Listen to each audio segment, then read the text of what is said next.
Oh, it's Caitlin. I'm here, I can try and do that for you. Yeah, I guess it's just, then I can just call to order in a minute. All right. All right, no gavel today. We'll call the final meeting of the Reading Opera Advisory Committee to order. The sole agenda item we have today is to approve the minutes of the October 12th, 2022 meeting, which were sent to you in advance. Member Jeffrey Coram couldn't be here today, but he emailed me and said he was fine with the minutes, though he's not in the vote. So, is there any discussion about the minutes? Okay, so Mark? Two quick corrections. Is this Your senior talks about center, all the people we're expecting? Okay. the second sentence right now says the estimated cost is 7 million plus renovation. The answer is it's either 7 million less 2 in credits or 5 million.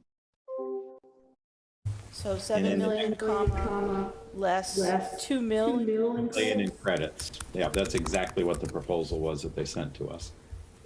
And that also could change and be negotiated anyway, but that's the estimated cost at the time we discussed it. Yeah, for the purpose of what we have, that's what we have. Okay. And the next sentence, I think is not exactly right. It talked about we don't currently have a proposal. I think what it meant to be is that the town is working on cost estimates for renovations. Okay, yeah, she meant to say the proposal for renovation. So the town, so it should be, is working on cost estimate. I'll just write it down too, but I'm sure Jackie's doing estimates for renovations. Perfect. And anything else? Anyone else have any comments on the minutes? None here. Okay, I'll entertain a motion.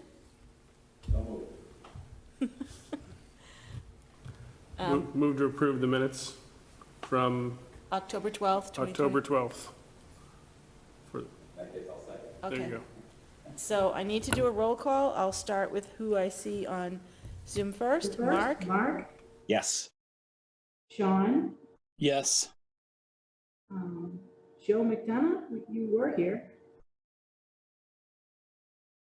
He cannot hear. He put on the Zoom that he could not hear, so he's trying to reconnect. Okay, we may still have multiple quorums. He just rejoined, so hopefully he can hear us now. Okay, He's connecting to audio. It says. all right, I will call the in-person people and then go. Oh, Joe, can you hear me? It was just a motion on approving the minutes of our Yep. final meeting on October 12th. Yes. Okay. Thanks. Okay, yes, and Chris? Yes. Tom? Yes. And And Mary? yes. So I think that's 6-0 because I don't see Andrew. We got Sean? Oh, did I get you, Sean? Yes. One, two, okay, 7. Yes, no, Jeffrey's not here and Andrew's not here, so it would have to be 6. 6-0. Yep. 6-0, okay. Any more motions? Motion to adjourn. Second. Okay, this is another roll call, our final adjournment. Mark? Yes. Sean? Yes. Joe? Yes. Tom? Yes. Chris? Yes. Mary Ann, yes. So adjourned.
Rob, you ready?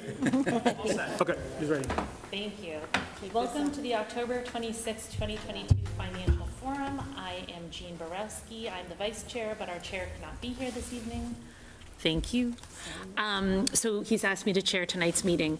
We have a sort of brief but really important agenda. So we're going to start by chatting with Sharon a little bit about where we're at in the FY24 budget process and what comes next. I'm then going to turn it over to Mary Ann Downing, FINCOM member, for an update on the Reading ARPA Advisory Committee. We're very lucky to be joined here tonight by John O'Neill, who I believe is speaking to the recalc. Is that Mark Doxer? Did I have that right? You did. Yeah, thank you. John's going to be sharing with us an update on where recalc is at with their work. We're then going to have an important discussion about the Killam building project, where we're at and what comes next.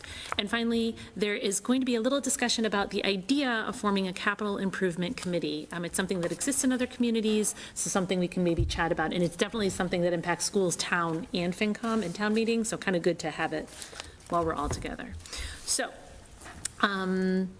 I am notorious about not seeing, feel free to just say my name if I don't see you and you're trying to speak. And I'd like to thank Tom Wise, who has very graciously offered to man the Zoom controls. So if your hand is raised, Tom will let me know. So. Can you do an official roll call since you're remote? Oh, yes. We have to do a roll call, just of. Call to order? Yeah. Okay, so just present? Yep. Oh, okay. If Emily Sisson can say present, please. Present. And Mark Sorrow? Present. Thank you, Mark. And Joe McDonough? Present. Thank you. People in the room? Marion? Present? Joe Carnahan, present. Jean Browski, present. Thank you. I will say to the folks on Zoom, we are to the FINCOM members on Zoom, we are 1 over quorum. So if one of you drops off, that's completely fine.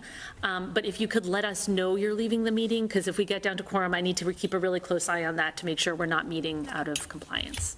So just let me know if one of you drops off, that's fine. If more than one of you drops off, I need to know.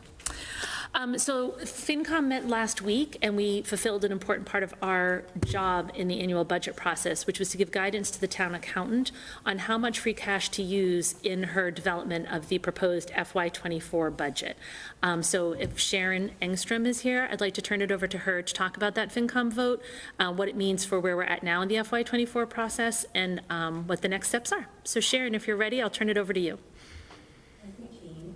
I'm just going to share a screen, if I can find the screen. That's not it. That's not it. 1 second. I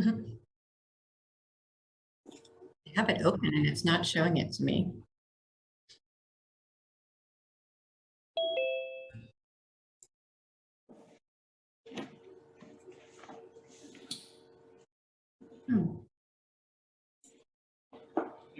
Something's happening.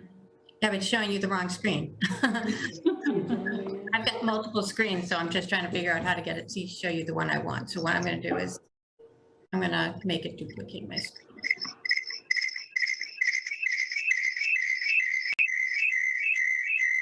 Oh.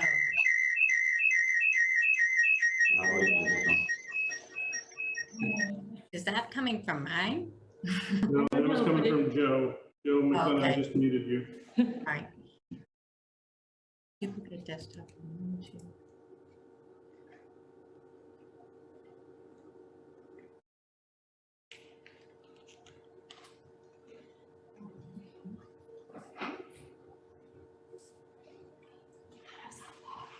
Come on, John.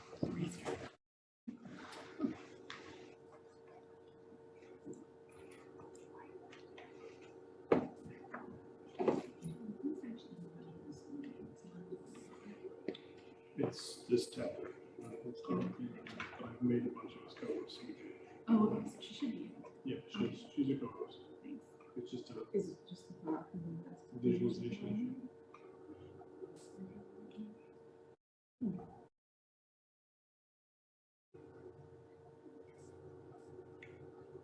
Sharon, if it's overly complex. Yeah, I don't know. It's not coming up. So, Oh, so I guess I can just explain it up a little bit on my screen. Yeah, Get it? No, that would be explain. fine. Sorry about that. No worries. So last last Wednesday, we met for FinCom and we discussed the free cash use. And in order to keep a 3.75% operating budget increase over prior year, we voted to use $3.28 million, 700,000 of which would be for capitals exclusively. And so that starts our process. So I've already begun building the salary projections on the town side to help the department heads start building the budget because salaries are our biggest expense. And that gets the ball rolling, knowing how much our operating budget is going up. And so we are actively working now that we have that guidance from FinCom. So that's where we're at right now. So the schools can begin doing their work. We're doing our work on the town side with a 3.75% operating budget. Thank you, Sharon, that's perfect. Anybody have any questions? About the budget process? Okay, I am delighted to turn it over to Mary Ann Downing. Was that the last Reading ARPA Advisory Committee meeting that I just walked in on the end of? Yes, just our last full meeting was on October 26th, and this was just the last meeting to approve the minutes of that meeting. So this is like perfect timing for you to give a wrap-up of the work of the Yeah. committee, so thank you. And Caitlin or Jackie, can you put up my slides? Caitlin, please. So this is just the overview, that was the time period we ran through. Technically, the RAC is sunsets on December 31st unless extended by the select board, but we completed our mission, so this is it. Next slide, please. So just a reminder, though I feel like everybody in this room already knows this, but the Reading received $7,582,234 as an ARPA grant. And the conditions on this grant is that it must be obligated, which means encumbered, by December 31st, 2024, and spent by December 31st, 2026. Another guidance that we followed in hearing about ideas for this grant and hearing from groups and in our considerations is that our select board elected an option the federal government provided to treat our ARPA grant as lost revenue. And I should probably explain here, it's in the backup memo that's going to be in the town meeting warrant. The federal government, it's not an unlimited amount that can be lost revenue, it's the first 10 million of the grant. There are a lot of communities that are much larger than us that got much larger grants, but our grant was under 10 million. So by being able to treat that as lost revenue, it allows Reading to allocate it towards any legitimate municipal purpose. And you'll see when we get to some private requests, municipal purposes can include private entities who are performing functions that a municipality would perform or that a municipality might engage them to do, like you'll see with the food pantry. A key restriction, though, is that we cannot put this money into a pension fund, a reserve fund, a rainy day fund, and Reading has some of those, but that limited some things we could do with the fund.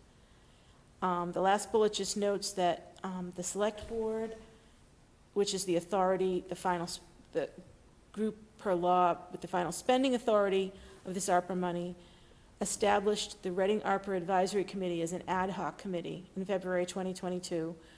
I don't need to read the charge, that was just right from the charge, but that was what we were supposed to do, to provide recommendations to the select board on how to spend the money and taking into account a lot of information. And I think we really did get a lot of information, and we have recommendations of even things that we couldn't spend that could be used with any extra money we have for other things, beyond ARPA, I'm sorry. It was a late night last night. Next slide.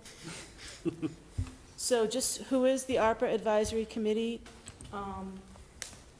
The select board defined the makeup, and then each board appointed. So it was select board members Mark Doxer and Chris Haley, FinCom members myself, Jeffrey Coram, who is not here tonight, and Joe McDonough, Sean Brandt and Tom Wise from the school committee, and Board of Library Trustees member Andrew Grimes. So we met fairly regularly. It worked out to 12 meetings over 10 months, like every 2 to 3 weeks. We heard lots of presentations. Sometimes people came to us more than once, or we requested they come back, from boards and private groups and members of town and school government. We tried to take into account time-sensitive requests and vote those recommendations early, and that was probably, at least half of the grants.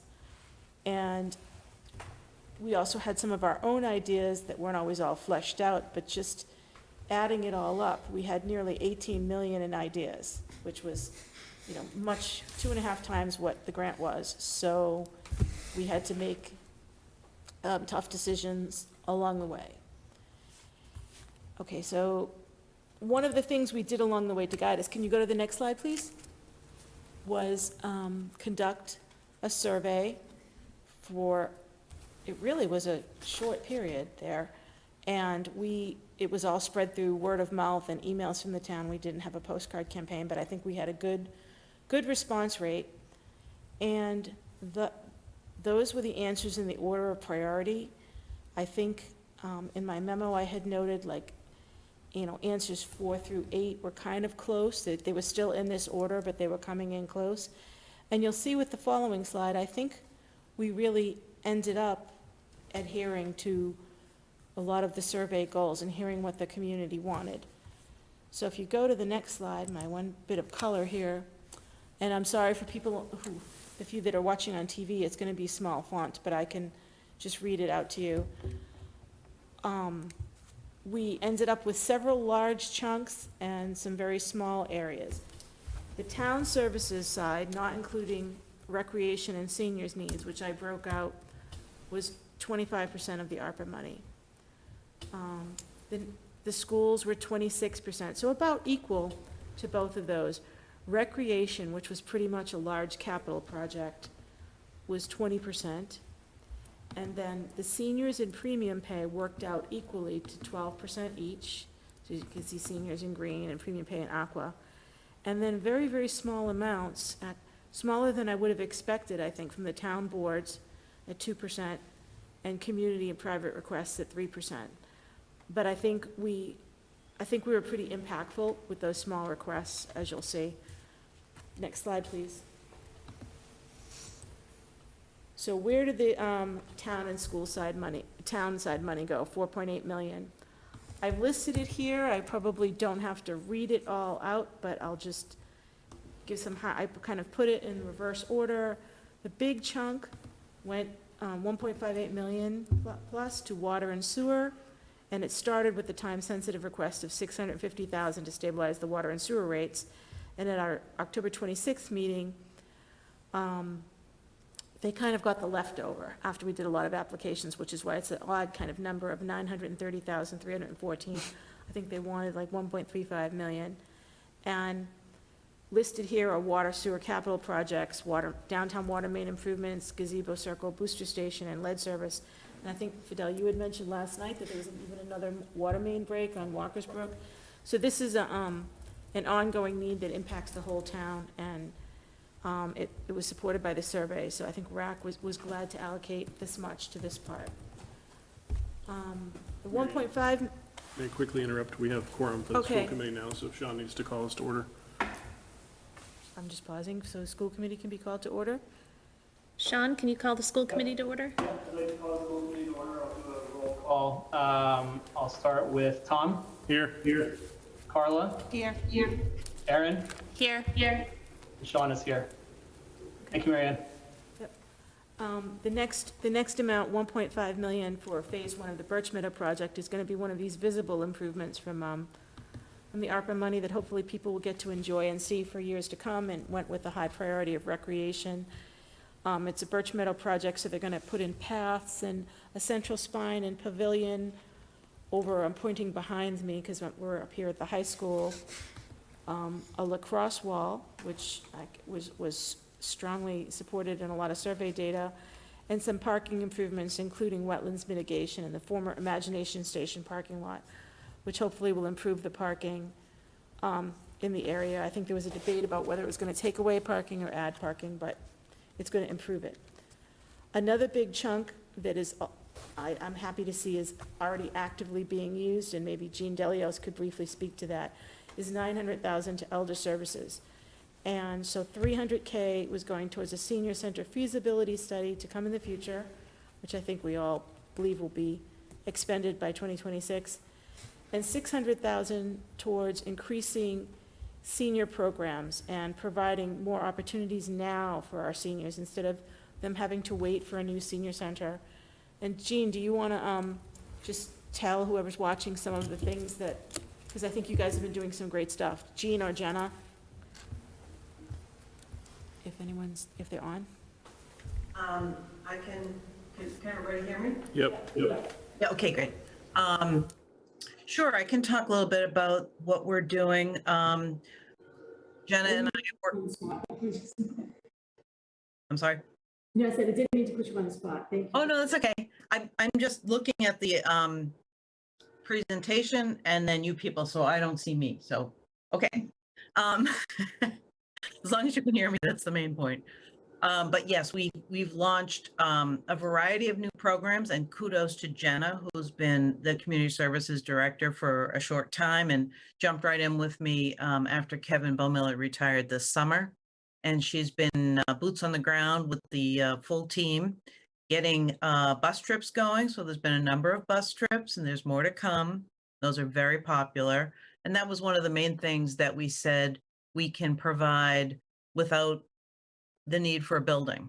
And we also talked about using existing resources to run programs. So we're very lucky to partner with the Reading Public Library, and many, many thanks to them because they welcomed us and partnered with us, and it was a little tricky, but we figured it out how to get there. And everybody embraced the idea of Wellness Wednesdays. So we've had several Wellness Wednesday events, and we've received a lot of great feedback from people that they really like this. We provide speakers and programming and lunch. So that's been a popular program. We have a lot of other ideas and programs going forward. We started back with Lunch and Learn, and we had a very successful Lunch and Learn at the end of September, talking about the idea of a new center. So I could go on and on and on. It's very exciting. Thank you to all of you. This is a huge resource for the community, and I'm thrilled to be part of it. Thanks. Yeah, and I think, one of the Was, intents was. that's an effect of the pandemic to compensate for our seniors were isolated for so long. So it's, we're glad to see it, happening now and getting immediate benefit. The remaining town items, there was $250K allocated even before RAC existed to the Board of Health for COVID-19 mitigation and related expenses, testing, kits, supplies. I'm probably going to explain the Melier-Soames 77K wrong, but that was part of money towards a very large, like $2.2 million federal grant. State grant. State grant, I misspoke. My presentation has an error. And there's going to, so if you don't know where the land is, it's kind of behind Austin Prep and the train station, and it's going to fix a lot of flood mitigation, add walking trails near the downtown. So that's going to be another visible improvement that ARPA helped get the grant towards. And the last item, which just came up in our last meeting, was $25,000 towards due diligence, all kinds of inspections and other studies related to a possible purchase of 17 Herndon Street, which is the Walgreens building. And that is going to, my understanding is that maybe get pushed to a special town meeting over the winter, but this money will help right now in doing the best study to make sure that the right decisions being made for the town. The next slide, please. So this is kind of a mix, and the superintendent's here, so I'll go put him on the spot for just a couple of sentences to the public. One of our first allocations was a very important allocation, and maybe it was a prescient allocation, given all the news about pandemic learning loss. We allocated $2 million towards the purchase of a new K-5 literacy program called Our Core that the schools were getting a grant for, so it was time sensitive. They needed the rest of the money to buy the curriculum, show the teachers they were committed. But maybe if the superintendent can speak just a little bit about that and how it's being used right now? Great. Thank you again for all the community support in this process over the past, close to, I guess, a little under a year here at this point. So in terms of the $2 million, also we had a $200,000 grant from DESE also to move this work forward to purchase high-quality curriculum material, which we think now we have a curriculum in place that aligns to research and science around how students learn how to read best. This year, we've rolled out implementation in grades 3 through 5, and then next year, poised to be able to roll that down to grades K through 2. So throughout the year, we'll be providing, information and progress updates to school committee and a larger community, but we're encouraged by some of the gains that we're seeing already, and just thank the community for the support throughout the process.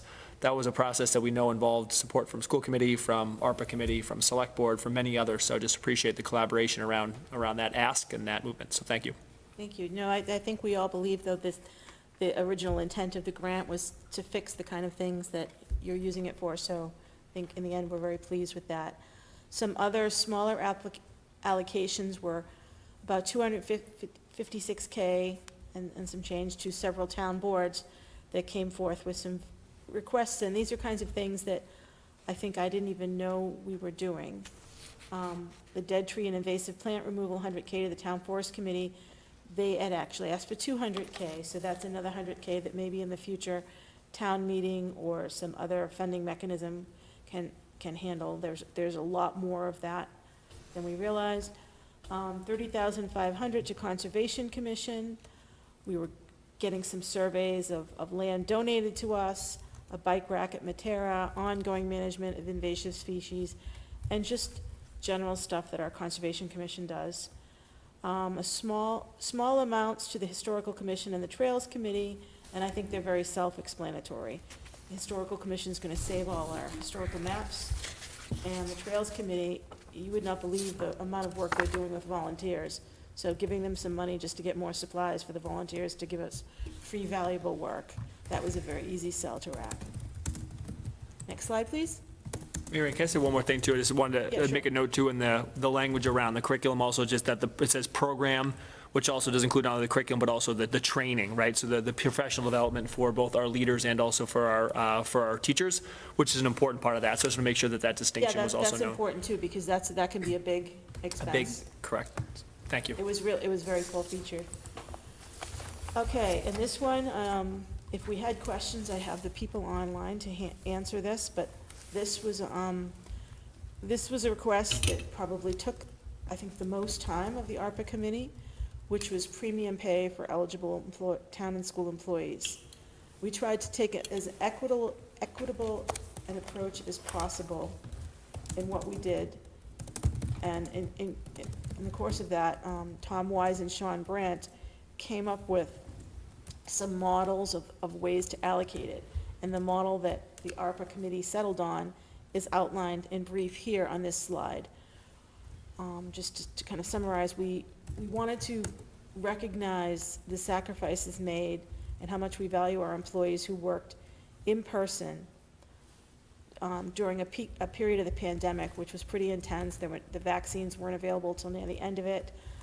And that was a mix of employees. It wasn't just first responders like you think of. It was teachers, it was paras, it was cafeteria workers, it was custodians, it was DPW workers going in and fixing toilets for people with, during the peak part of the pandemic. All kinds of stories we heard from all of our workers. And we tried to be fair about it by taking into account some factors which are shown in the third bullet, which Tom and Sean explained at great length. I don't know, Tom, do you want to speak to it, or do you think it says it enough on the slide? I think it says enough on the slide. If people have questions, I can certainly address them. Yeah, and I think everyone here has heard about it at length. But basically, if you're low paid and had high contact, you're getting the most out of this. We also took into account, and this came up at the October 12th meeting, a lot of lost stipends to all of our hardworking coaches and some of our extracurricular advisors who just lost seasons, even though they prepared all year, and then spring of 2020, it was gone. We couldn't fully compensate them for the thousands in lost stipends. but we had up to $500 per season for those individuals. Next slide, please. And the last set of requests, which are not too, which are maybe a little unusual compared to what I've seen with other towns, are some private requests. We definitely heard from private groups, and I think we tried to come up with something for everybody. And these were some of the most valuable, I think, invisible parts of our grant that the community is going to see. A big one for which I think we got the most emails from the community was $96K to help provide and restore programs at the Y for youths and adults with disabilities, including various adaptive programs and adaptive swim. And the way we allocated this is the recreation department is going to partner with the Y and hire them. We just wanted the money to go through recreation in case there's difficulty with the Y, that recreation can try to get the programs going themselves. But I think we're excited. We hope that can happen soon, maybe as soon as the spring. Another large request we hope is going to have immediate impact is some money for the food pantry. They needed additional food refrigerators. They don't have enough food storage. Some money towards a site consultant, that was about $15K. And then Market Basket gift cards, and we upped the amount on that and increased the time because we all know groceries are costing a lot. There's $29,000 for the chamber. I think it's self-evident what's in there. The select board had some additional discussion last night because the chamber does so many good things in the community. They may want to just have continued followed up on that grant. In case, not everyone's doing the memberships, there's a lot of other things the chamber does in the community and can use that. The Rotary, we're covering 1 year of costs toward the town fair. I think in future years, the town is agreeing to provide that at no cost, but the Rotary lost a year because of the pandemic. That's what some of these last few ones are. The same with the Garden Club. They weren't able to have their plant sale 1 year, so we're reimbursing that for that lost revenue. The First Congregational Church had a few requests, but we thought that planning the landscaping in a path that would also be accessible to the public and along our town hall lot was worthwhile. And I guess in the past, they had donated some land to the town too, so this will be something all residents can use. Next slide, please. So the last thing here, and this is maybe where it relates to financial forum and future financial ideas, this is just kind of a list going through things that we did not recommend. We just, not saying they weren't valid, the other ones just came up as higher priorities. So the top set of bullets are kind of official town and school needs, and the bottom set of bullets were just parts of the private request that we didn't fund at this time. For example, the Rotary asked for 3 years, church asked for asbestos remediation. We had some town and school things we wanted to fund first. But I did want to note that these are other expenses, given our free cash balance and other needs we may want to fund. Also, what came up last night at the select board meeting, I wanted to be sure I got in. Several select board members mentioned affordable housing and rent subsidies. I think Mark Doxer had an electric vehicle pilot program idea, a farmer's market study. Chris had food trucks for the senior center and a dog park. Joe McDonough had more work on Lot 5, and I think either me or Tom, I don't know. I know we all suggested more curriculum. Couldn't get it all. But there's always a place for a dollar to go. And I think we tried to do the best we could with RAC. Certainly learned a lot more about the town, and I thank all the members for all of their work. If there's any questions, comments? Okay. Anybody on Zoom?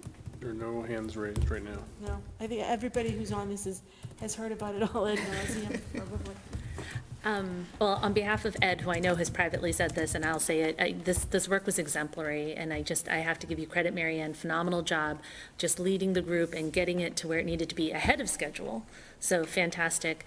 And I have to say to Mark, I think the select board was really wise in their approach. I think creating an ad hoc committee that had representation from across the town just really worked really well. So congratulations to everyone, and thank you. That was a lot of meetings and a lot of work, but thank you to everybody involved. Fantastic job, and really, really like amazing stuff happened. You really pointed to all the ways we're going to see this over the next year to two. So thank you. It's actually really exciting. Good job.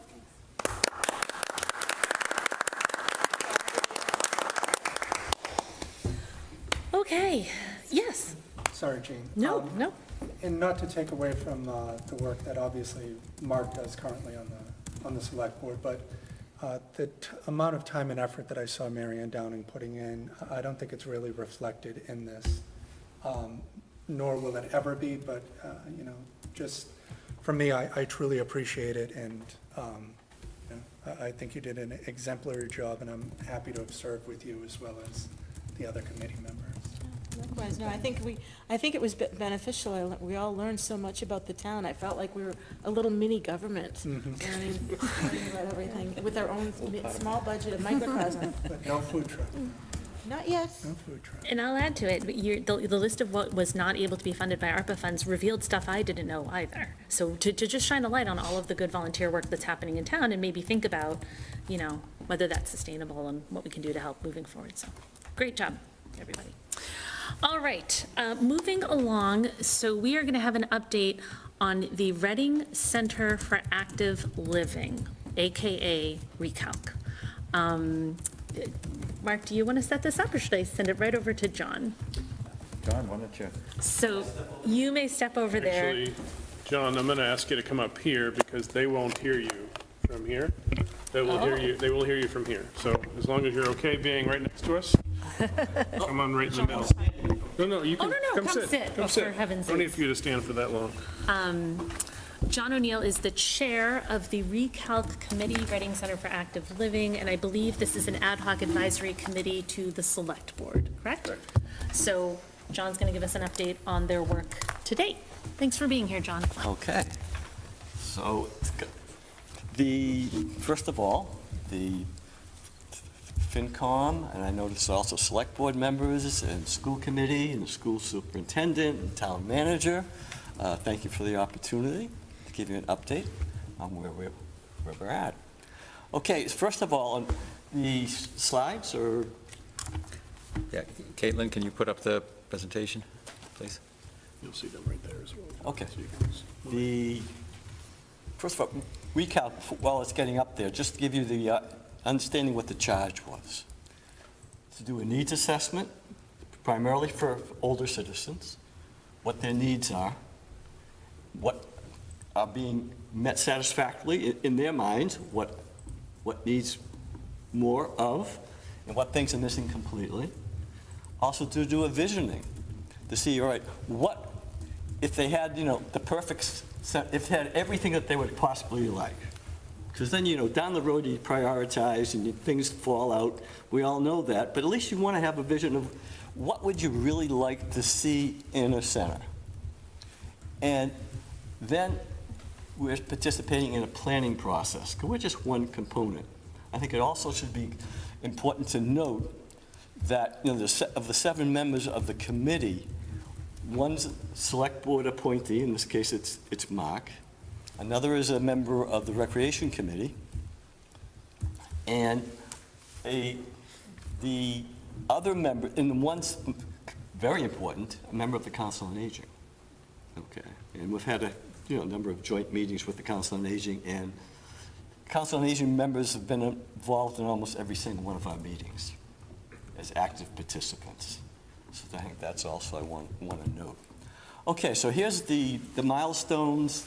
It was created November meeting of the Select Board, and December the committee began its initial meetings. I think one of the things that we decided that we needed to do is let's see what other places, communities are doing, and we'll see some of that in future slides, but that was from the beginning, we wanted to know. And so that meant we needed to have a survey so that we were getting consistent information from all the places that we visited. Can I interrupt just for 1 second? I need to call the select board to order, and we're all here. Okay. Thank you. Okay, so we developed the survey. That was one of the first things we did. People volunteered to go to different communities. It's interesting, we initially had looked at 21 that we were going to do. We wound up getting 15. Some of that was because of, some communities said, no, we don't have any time to accommodate you. Others said that they would fill out the survey and didn't. And so it wound up, we got 15 complete. And so that's what we based it on. And we tried to get most of the ones around contiguous and comparable.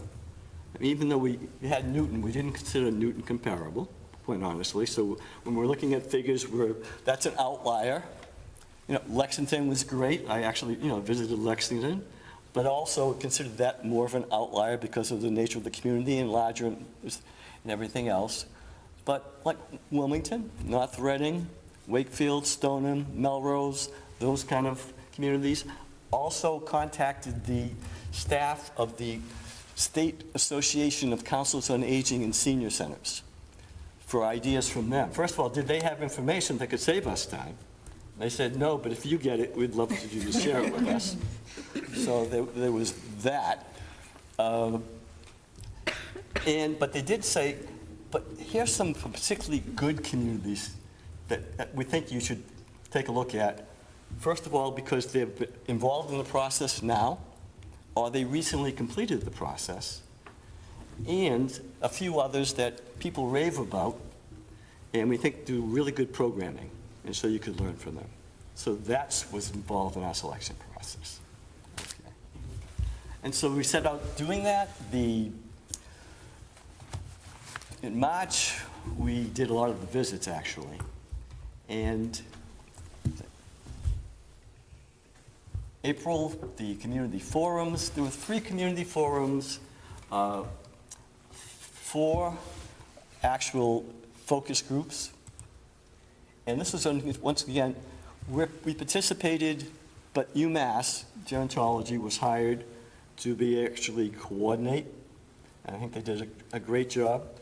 Also, jumping ahead, but just so you'll know that a lot of the information that we would like to see from the survey that was done is they gave a preliminary report last night, but that's without any of the handwritten ones having been added into the computations.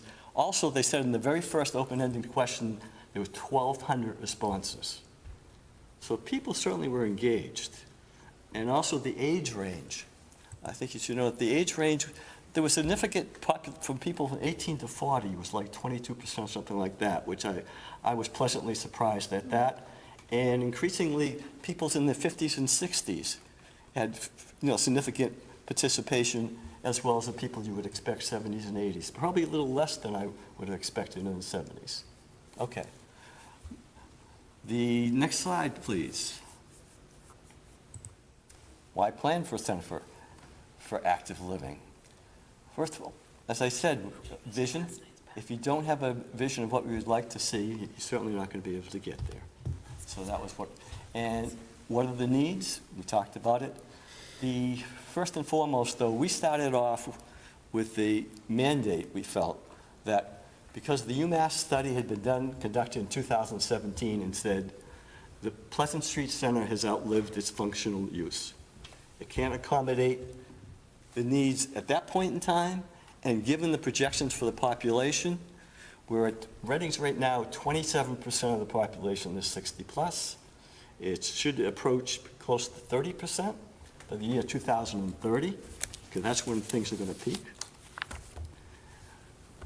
So the demographic trends was something that we really were important. And what's it going to mean as far as service delivery? And the service delivery is not just at the center, but all the public services that support members of the community, to the extent that public safety is getting calls to pick up elders that have fallen, police being called, because of someone with dementia acting out and not knowing how to handle it. And certainly those resources the community has been doing. But there's going to be a lot more of that. Crossing streets, basic things that you think in terms of timing-wise, to be able to get across the street and Reading, given the lights, are they sufficient?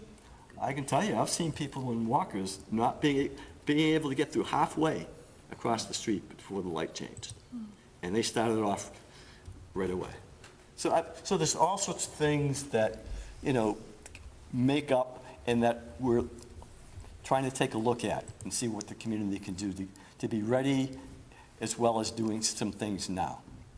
And we find, that because of the capacity of the center, or the lack of capacity of the center, so I should say, the largest room in the center is about approximately 700 square feet. And the whole building is 5,700 square feet. Of the 15 places we surveyed, the next smallest was twice the size, 11,500. So it's certainly, the smallest around. And for a population that is comparable, most of the communities we talked about, the total population and the elder population, Reading's elder population as a percentage of the population is somewhat higher than the other communities. Just as you see on the children's side of it, you see that as well on the elder side. Okay. Next slide, please. Pleasant Street Center. What are some, we don't want to beat the dead horse, as it were, but no bathroom on the first floor where most of the activities are. A very slow elevator to get up to where the bathrooms are. So that's an issue too. And small as far as if number of people need to go at the same time, it's an issue. No private offices. And the private offices is not so much for staff, at least it's the fact that the case manager and nurse who share an office have no place to meet one-on-one with people. In fact, we had a social worker, retired social worker, who wanted to volunteer to do counseling and was told there's no area for her to be able to do that. So, there are a lot of resources in the community, and we want to take advantage of those, but the building really limits what can be done. The non-functioning kitchen, by that I think, I know what that means, is that you can't produce meals out of that kitchen. You can heat up food and maybe some hors d'oeuvre type of thing, but you can't prepare meals. So when you do have a food service there, food's being brought in. So, and that's something that most of the communities, when we'll show you that we were trying to identify what are the things that the communities that we visited said, this is important. These are the must-haves, because we knew it was going to get down to that at some point. So we're trying to identify all along the way what are the things that you have to have. And the privacy was one thing. The health clinic, important. Kitchen people. What came up repeatedly, and I think initially I was surprised, and maybe some other members were too, is that an area for just people to relax and socialize. Because not everybody, the exercise class, that's very popular, and that's limited because of the size there. So that's definitely one of the priorities. But in areas to socialize, and maybe a little specialized library, but the socialization was key. And we do know, as far as elder populations and Reading's, very typical in this regard, is the mental health issues increase, largely because people's jobs, responsibilities kept them functional and their families. Once that structure is gone, and then once the losses add up, you lose your friends, you lose your children, those kinds of things. The mental health issues are just tremendous, and there aren't resources. The resources are bad for everyone in the Commonwealth and most of the country, certainly for children, but for elders, it's a disaster. I worked in the field of aging for over 40 years in Massachusetts. It was and including being on the commission of the Department of Mental Health, primarily for elder issues. And I quit after 10 years on the committee just because they just kept on going around and around, talking about the same things, and nothing ever got done. Okay, so these are, the library, the building access, I think that's a very important. Parking, I think the access, especially the Council on Aging, if you saw from the letter that they put forward, very appropriately, it's not even getting in and out of the building during the pandemic was terrible, because there's only one way to get in and one way to get out. So if you're having an activity, you had to clear out everybody before anybody else could go in, and you didn't want everybody standing together while they're waiting, so you had that kind of an issue as well. So it's can't emphasize enough how limiting that particular building is. Okay, so next slide, please. Okay, so what we also were told from other places, that you got to keep, if you really want to be able to get support for whatever you recommend at the end of the road, you better be talking to the community all along. First of all, listening to the people, as we're trying to do, but also the broader community, letting them know, you know, what are you doing? So we developed a, you know, we did the community survey, we did the, you know, the postcard mailings so we can get as much participation as possible. We did the video, we did a video, we have this slideshow, we did 2 newsletters to tell people, you know, where we're at, what happened. There, mentioned this before, we had the community forums, we had the focus groups, and at both the Family and Friends Day and the Fall Fair, we had, you know, in conjunction with the Council on Aging, we had people at a booth to kind of explain, you know, because who knows what recalc is? You know, it's not a title that kind of like, that tells people, you know, just by mentioning it what it is. I know I always have to stop and think, you know, what is that recalc again? And then I couldn't believe it when I read that Newton calls it the new calc. So We borrowed a little bit. okay, so next slide, please. So the feedback.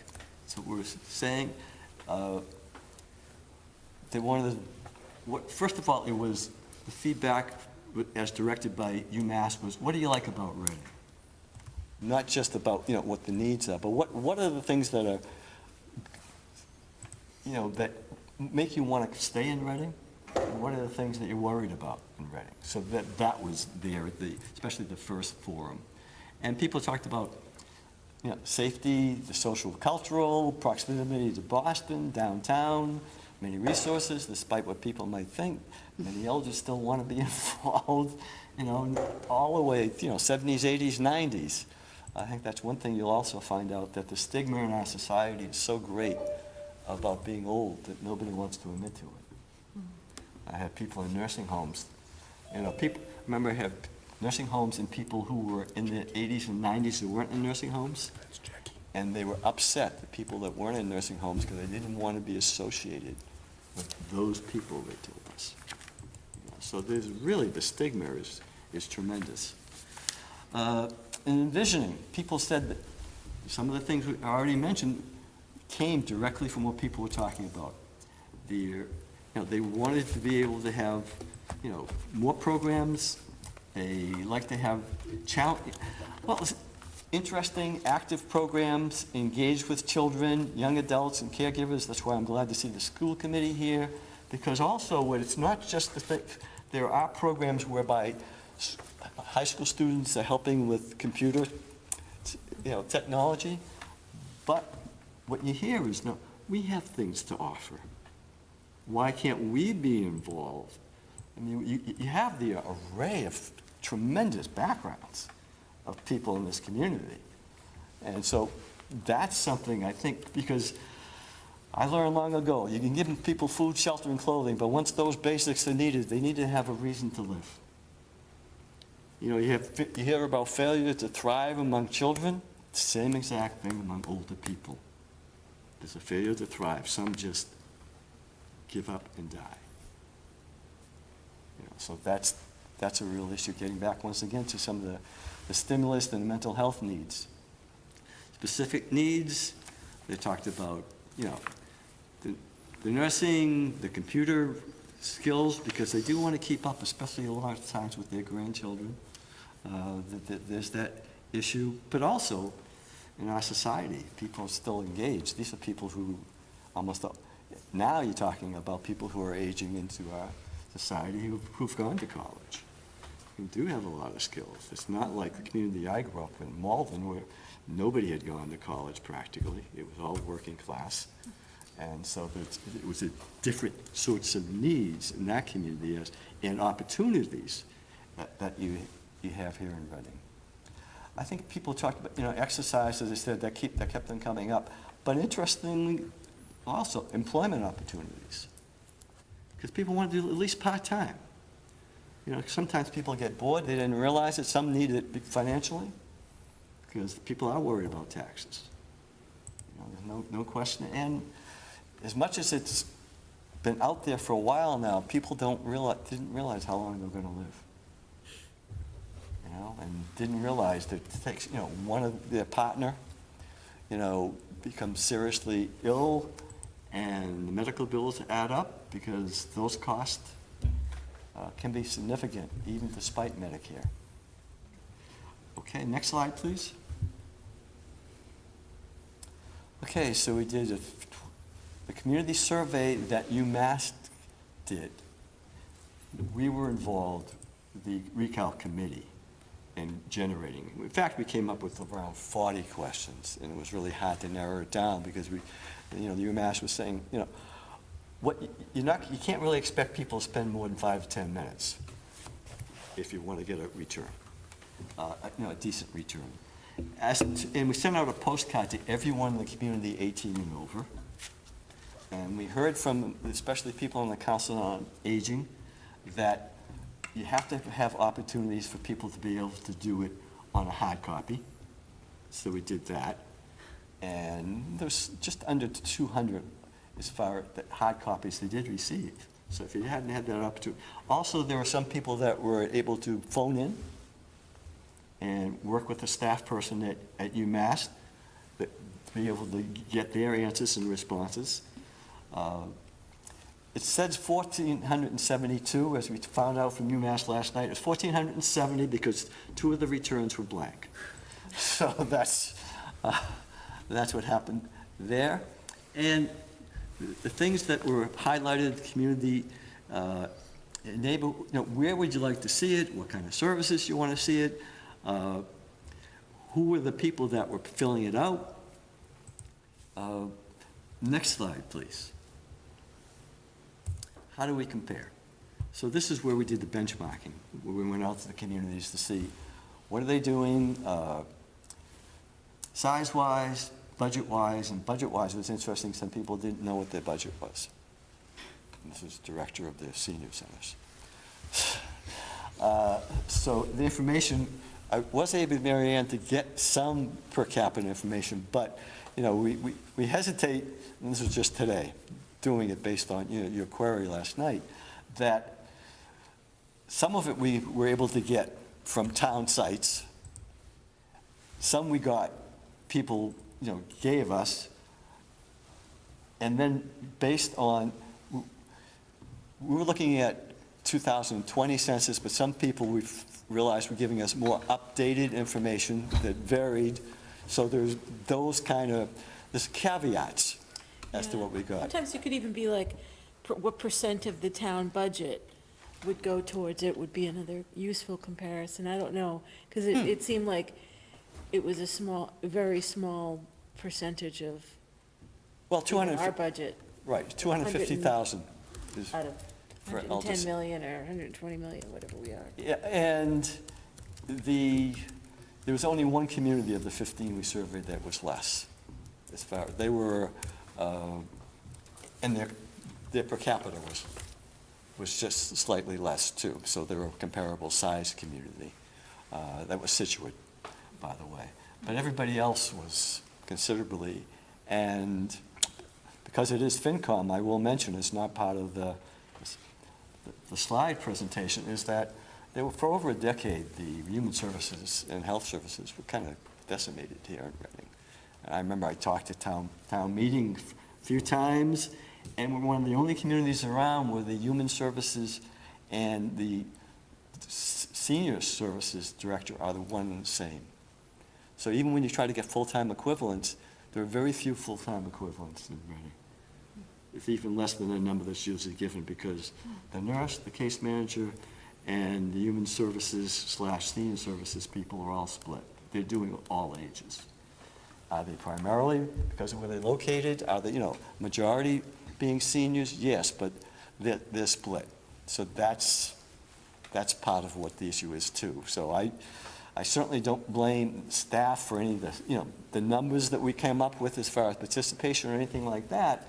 It's just, they have been working short staff for a long time. And I think that's something, and it's not like an overnight that you can change things.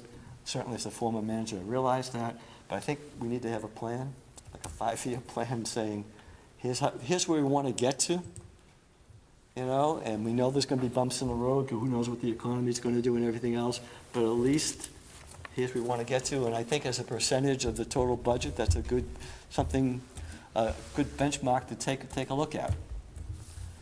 Okay, so we looked at, like I said at the beginning, people who have recently done it. North Andover is actually building now, so they got their funding. Wilmington is still awaiting a townwide vote, but they've done all the steps up to that. Andover is just renovated a school that's going to serve as the administrative offices on the second floor for the town, and the first floor for the seniors. My sister lives in Andover, and she says it's tremendous, but also it does get good reviews. So we looked at those, comparable communities, proximity to Reading. So next slide, please.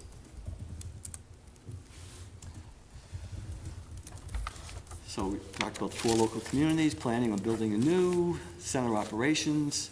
Average community budget was $850,000 versus $250,000 for Reading. But there's a big caveat there, because a mean would have been better, because you have some communities, Lexington's in there, and they're like at 2 million. So that's why we did take a look at the per capita, and their Reading was second lowest. And Reading was like at $45, $46 per capita, and like say Wilmington was better than I thought, 88, and a number were in the $70 to $100 range, and then you had your outliers. So Reading certainly has a way to go there vis-a-vis the others. The size of the building, the average size was over 19,000 square feet. And like I said, the next smallest one was 11.5, and we're 5,700. So that certainly is an issue. Certainly transportation and parking is an issue now. It's going to be, even more, certainly a concern, and we'll talk about Walgreens in a minute.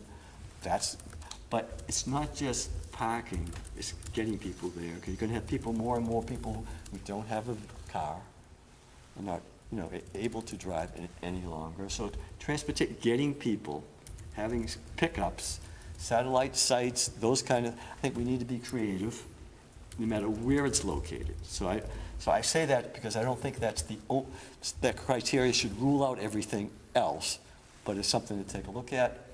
As far as the location, it's interesting that on-site parking right now on average was 55 and 5 handicapped.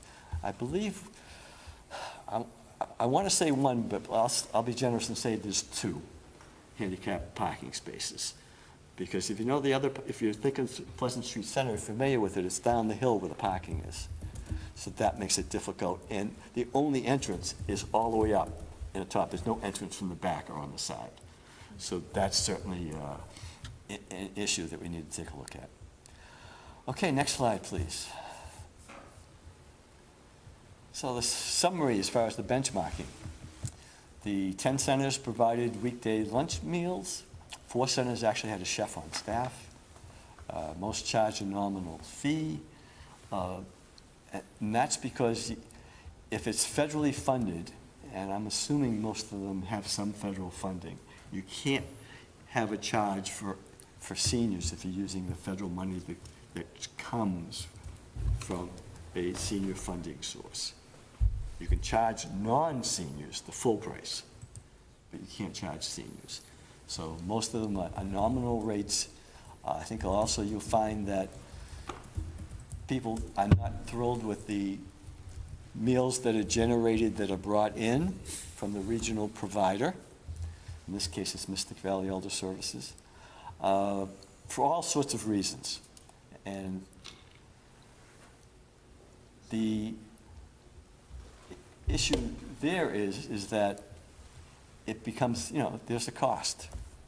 One of the communities I worked with Cambridge, decided they were going to have a center that if we paid half, they would pick up the extra half to have a staff preparing meals on site. And it'd be open 365 days a year. Yep. One question, I think I meant to ask this last night, and I said I'll save it to tonight. You guys all keep talking about the non-functional kitchen in the senior center. Mm-hmm. Why is it I mean, what would it take even just for now to make it functional? Like I heard broken stove, so get a new. Right. No, nobody can get a new stove for the senior center? Is that what's holding it up? Yeah, I'm not the one that came up with that term, but the people, the senior center staff feel that they would need to have pretty much everything replaced to be able to actually have space to be able to do it. It's a tight space. So I think the function has as much to do with the space, some with the equipment, because you're right, you can replace equipment. Some of it's costly, but you can replace equipment. One of the biggest costs, though, for a functioning kitchen is what you call the exhaust. That's the biggest cost. And you don't have it's not a commercial kitchen. So it's capable of reheating food that's delivered? Yes. And years ago, I used to see, not even that many years ago, the Chronicle would list like the senior center menu, or maybe that was pre-pandemic. Were they just listing the Mystic Valley Elder Services? That was Mystic Valley So Elder Services. there's never been meals cooked in that senior center since it's been a To my knowledge, never. Right. Because you would have known it by the cost alone, because that would be a significant cost. Well, then it would need a staff member there. Yes. To cook it, and you need to know you had a sufficient, like a school, kids are coming in. Right. So I would strongly recommend at some point, too, that they sit down, the staff from the senior center, with people from Mystic Valley Elder Services and see what can be done. As far as, how much can be contributed. In other words, they have a responsibility to providing some nutritional supports for the community, all the communities in their area. And can that be monetized as they're on a per capita basis? And if Reading chooses to use it for the same purpose, and the menus would have to meet the state actually, you have to send in every single menu. And they have this computer program that analyzes, to make sure it matches the federal standards, which are imposed nationwide. So as long as they do that, and that would really allow for a lot. So it's not like that would rule out, being able to have good meals. That's not the case. It seems like the meals are a popular thing, but maybe if you just said, look, we're going to have meals every Monday, Wednesday, Friday, or like something that people could count on. I don't know what seniors would want, but if they can't get parking. Let me jump in. So, Yeah. because of the space constraint, meals sell out pretty much regularly. There are more people that would like to come than we can take care of. For special But it's a events. special occasion. I'm Special talking like the occasions. everyday meal. If someone said, oh Right. geez, 2 days a week, I know I can go to the senior center and get a hot meal, even if I can't cook other days or something. Yeah, it can't currently be accommodated. Pre-pandemic, what you could have, I ran an agency that's comparable to Mystic Valley for another area. Okay. So I know as far as, the meal programs, we were able to have, evening meals, because sometimes people don't want a main meal in the middle of the day. We actually have, sandwich options, soup and salad options. There's a lot of different options people have. We had Portuguese meals, Chinese meals, you can have vegan meal. There's all sorts of things that are possible. I think what you find with meals, you get more complaints directly from mayors and state reps and everything else about meals than anything else you do, because people feel very strongly about food. But what you have to do is, when we have, there's diabetic meals, there's meals for people with heart, there's all sorts of, is that you have to have, the spices have to be limited. Those are the things to be added on, because you have to look at what's safe for the average person. And that makes it difficult, because cultural differences and everything as far as what tastes good. So when people say, and I've certainly heard it, oh, the food was garbage. Well, I'm saying, well, some of it might not been great, but I've had a number of the meals, some of them were pretty good. They're all over the place. I should probably hop off the meals and roll back to here if we can. Okay, so the parking, evening hours, some of the things that, especially given the new, it is true. It isn't just one of those myths, older people as far as driving at night. I certainly didn't like driving in the fog tonight. But even without the fog, it's not something I look forward to any longer. But we still have a number of people who are active, and in weekends, evenings, also there, people were talking about, the exercise equipment. I see kitchen and dryer down there. I'm not a commercial, the washer and dryer, I'm not sure, tell you the truth, where that came from. Well, I know it came from some of the people at the forums, but that's not something that was identified from other community agency as, one of the things, but we're, Do any peer communities distribute their senior services such that, well, during the day it's at the center, and then at night we run satellite programs at the library or something where it's already staffed? We asked that question. That's one of the questions on the survey. There were 3 of the 15 that did have what we call decentralized services. What we did also hear, though, from the person on the Recreation Committee, that they can't find space for a lot of their activities, even when they're willing to pay. And the library is often booked. The library is well utilized. So we're limited there. Schools would be a resource, but then that would have to be, but there's competition for even evenings and weekends and things. And so that's, and then the cost. But I think especially short-term, we need to make every effort working with, school department, recreation, the library, and that already, that as Jean had said, some of that's, already begun. The resources that were added, through the opera monies is definitely going to make a difference and will help us understand how much can be done as far as the decentralization. So, because I agree, even though every place has did most of their programming in a central location, I always was a believer, and especially some of the bigger communities, but let's use, but also if you have something good like a traveling thing, if you had like, what is it, a one-act drama or something, maybe you could bring it around. You could have that at the library one night, and you could have it maybe, maybe you could get a school that, maybe they could have something that would be both something that younger people would like and older people.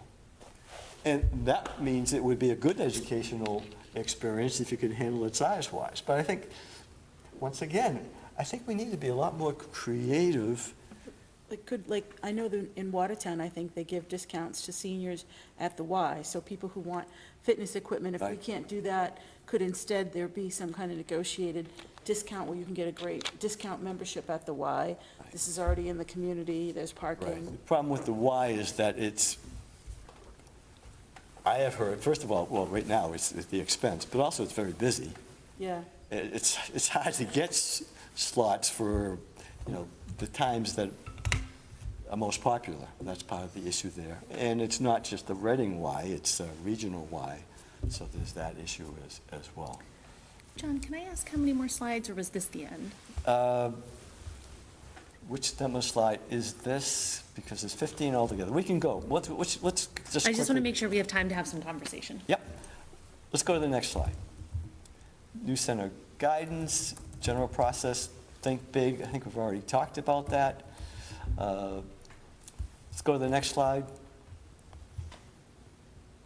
Okay, here is pictures of from some of the places that we visited. I know it's hard to see here, and even on the, if you had a hard copy in front of you, it would be equally hard. So we're kind of torn between wanting to give a flavor. What you'll find is that two things, well, three things I'll say. Rooms, like say in Wilmington, which is not one of the larger places, that's why they're getting a new senior center. Their second size center room is as large as our largest room. And it's totally devoted to arts and crafts and those kinds of things. So what you'll see here is some have full size, the exercise equipment is really great, the gaming rooms, the kitchen, a large room where you can have anywhere from dancing to concerts. And that's the other thing that came up from people. People like music, people like dancing. People like to move and be with other people in things that they have always liked doing and maybe now only get to do when somebody they know gets married. But otherwise they don't have the opportunity. And everything costs so much. But the other thing too is that just the feeling that you get when you open, when I walked into some of these places, they're just kind of like, oh, wow. It feels nice. If you've ever been in a nice assisted living, and you kind of say, oh, this is more like you would want to maybe have someone that, an older person that's a relative of yours be in, that's the kind of feel that you get from the better places. And, okay, next slide. Walgreens site, we had a working group. Just so people know, what happened here was, this wasn't part of our, mandate, obviously, that I said from the beginning. But what did come up, there was a separate request at town meeting in April to, all right, whatever we do long-term, as far as the new facility or rehab facility, is going to take a while. People don't want to wait. We heard that over and over again at community forums. We don't want to wait 5 years. We don't want to wait and, kind of thing, because some of us aren't going to be here. Aren't there some things? And Walgreens came up at every forum. There's Walgreens, there's, by the area where the gym used to be, the whole market basket, complex there. Can't we just move into one of those places? So anyway, a request for proposal was made for rental space. Is there some short term, just to see? That led to, given the cost of the rental, the decision was made, by select board, let's take a look at, well, if anybody might be willing to sell us space. And that's where the Walgreens came up. And our responsibility and what was brought to us as the, recalc was that, given the things that you already know, granted that like the UMass study isn't finished, and that was going to be an important part of our whole process. But on the other hand, if this is time limited, and it might be, so that was really was presented. Could this accommodate, let's say, the top 5 needs that people have identified? And that's what our working group took a look at. And that's when we voted. Our vote was yes. There's enough potential there for us to go forward the next step down that road. And so that's what happened with That's what's going on as far as Walgreens. One of the biggest concerns about Walgreens, and this particularly from the Council on Aging, was the ADA compliance, handicap accessibility, and parking. And by ADA compliance, we're talking about everything from the flooring, sound.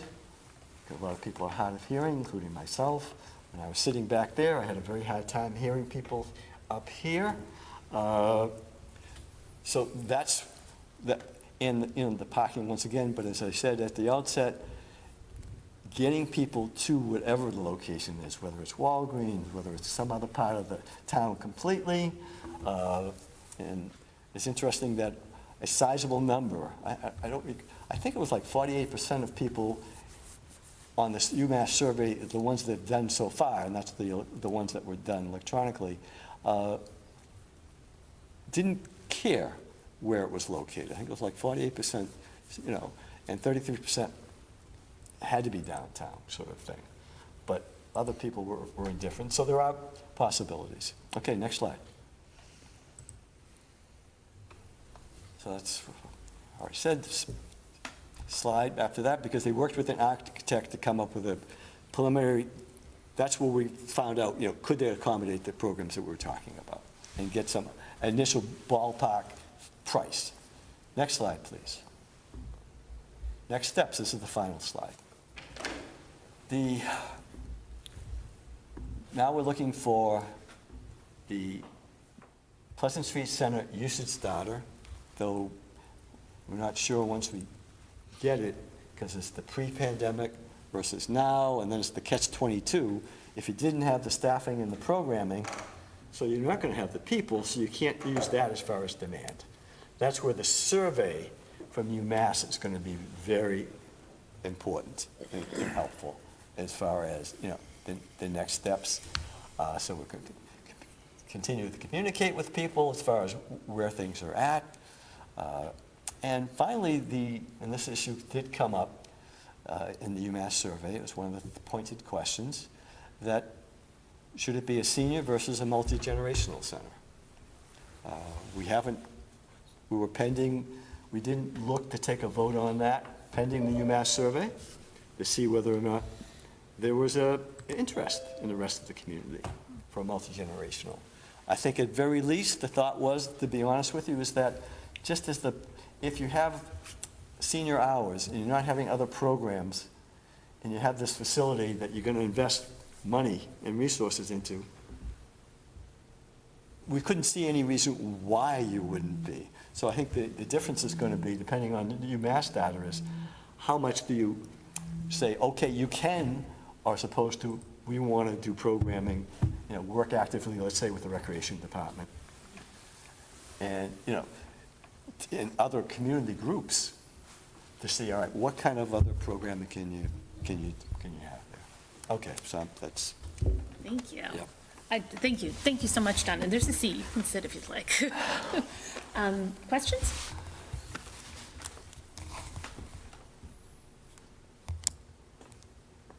Well, I have one.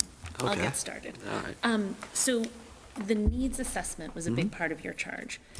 Does that exist? Does the result of that exist on a piece of paper? I feel like in that presentation I saw parts of the needs assessment, but if I said, can I see the needs assessment? Could you show me, like, here are the specific needs that were identified that we need a building to fix? Or is that sort of in progress still? Okay. The comprehensive needs survey is really resting with the UMass. Okay. Okay, so that's the important thing. What we have done, and there's more information than we can have on the slide. I know. We can give you information as far as what we saw at other communities. That was part of the needs assessment. What the community forum said. I haven't seen the focus group report. That's also going to be coming from UMass, and a final report on even the community forums. We did it ourselves based on the fact that we were at community forums. But to have that all sorted and put in a manner that's going to be able to, anybody can say, okay, here it is. Exactly. Here's the work product that we were waiting on. Yeah, exactly. No, that doesn't exist yet. And is that's there- one of the reasons why we were looking to have our, the committee was supposed to sunset the end of this next month. And that actually, so that's my next question. Is Select there? Board voted on, last evening to extend it to June 30th. Okay. of Is that next your year. time frame to have the needs assessment done in the spring? Oh, we want to have it done before then. The UMass is going to make hopefully, what they consider their final presentation in December. Oh, okay, so soon. And so we're hoping that, at the same time, we'll be able to have a comprehensive needs assessment, with that. Because for us to generate something that doesn't have that would not be a responsible way, we thought, for us to proceed. Thank you. Erin?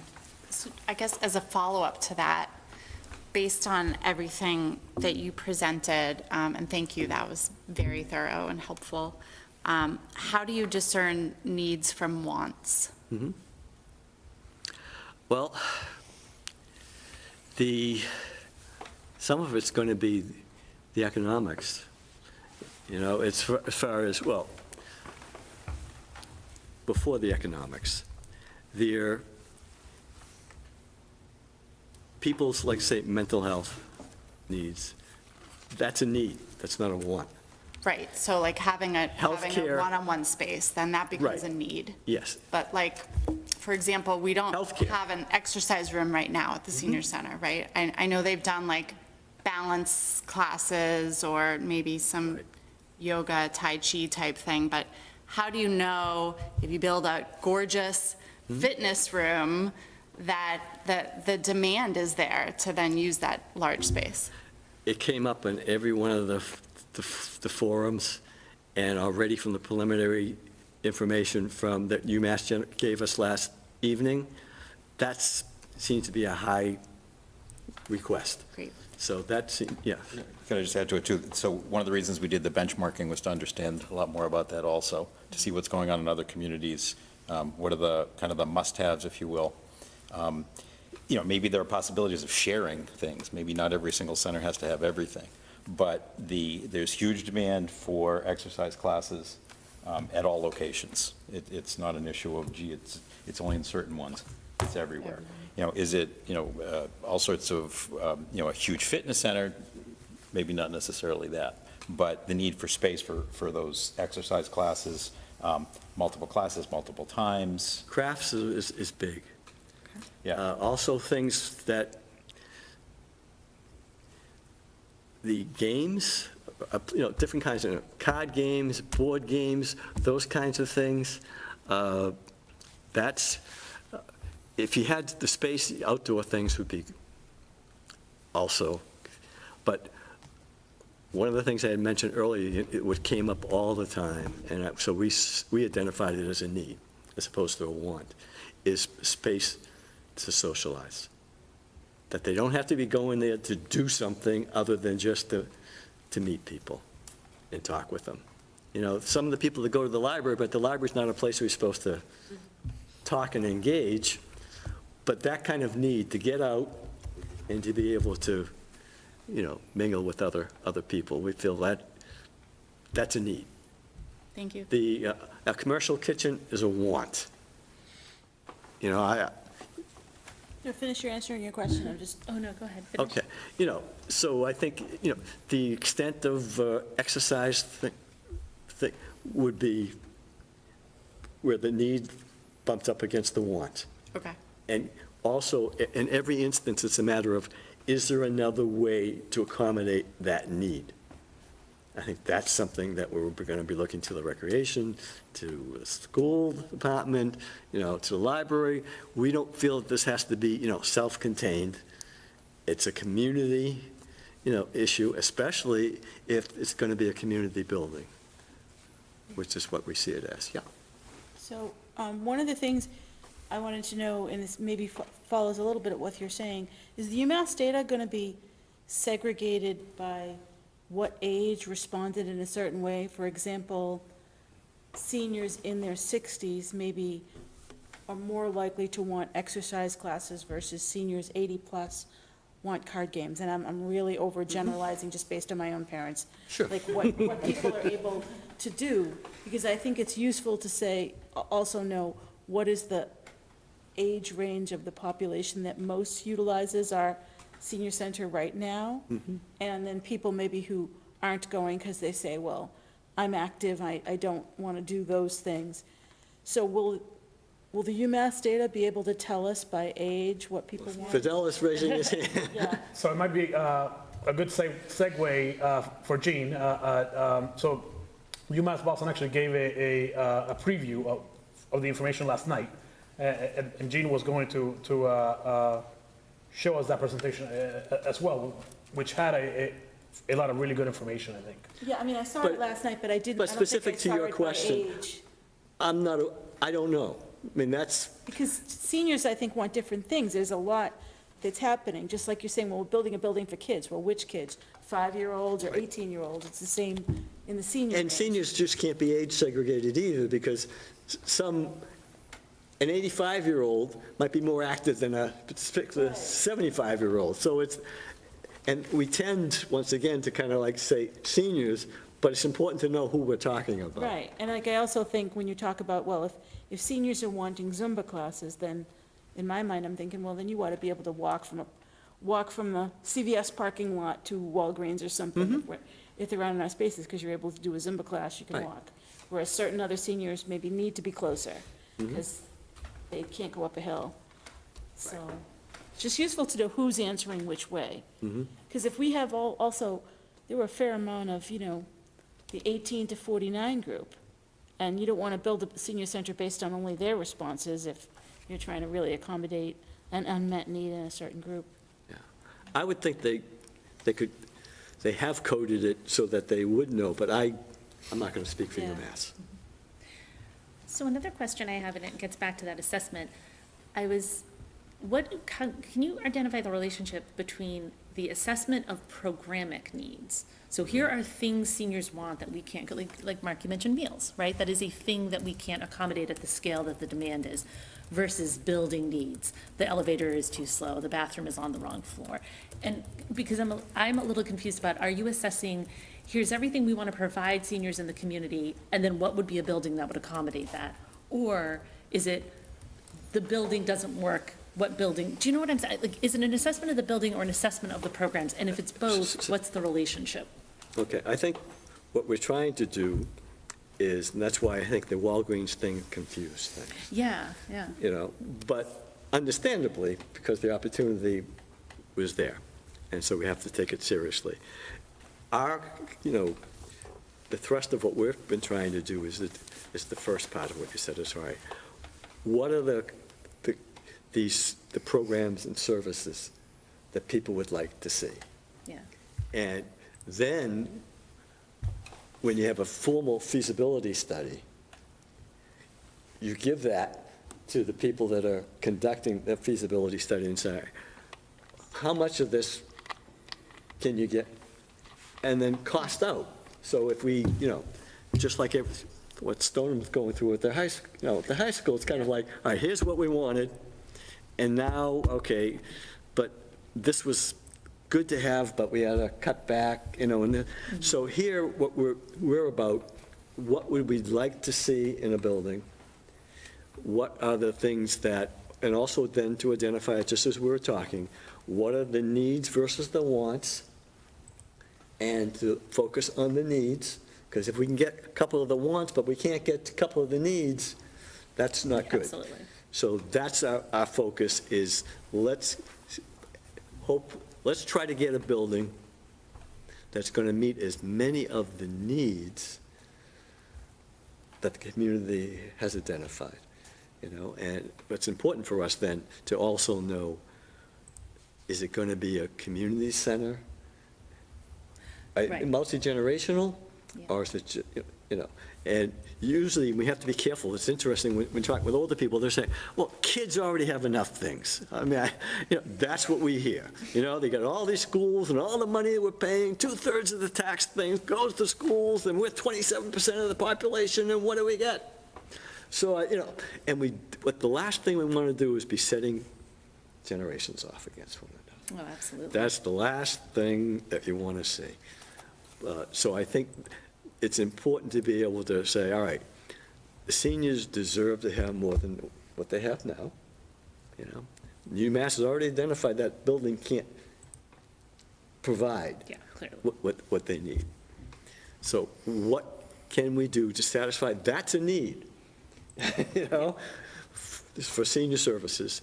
And then, once you've been able to meet those needs, are there other needs of the community that can also be, happen at that time?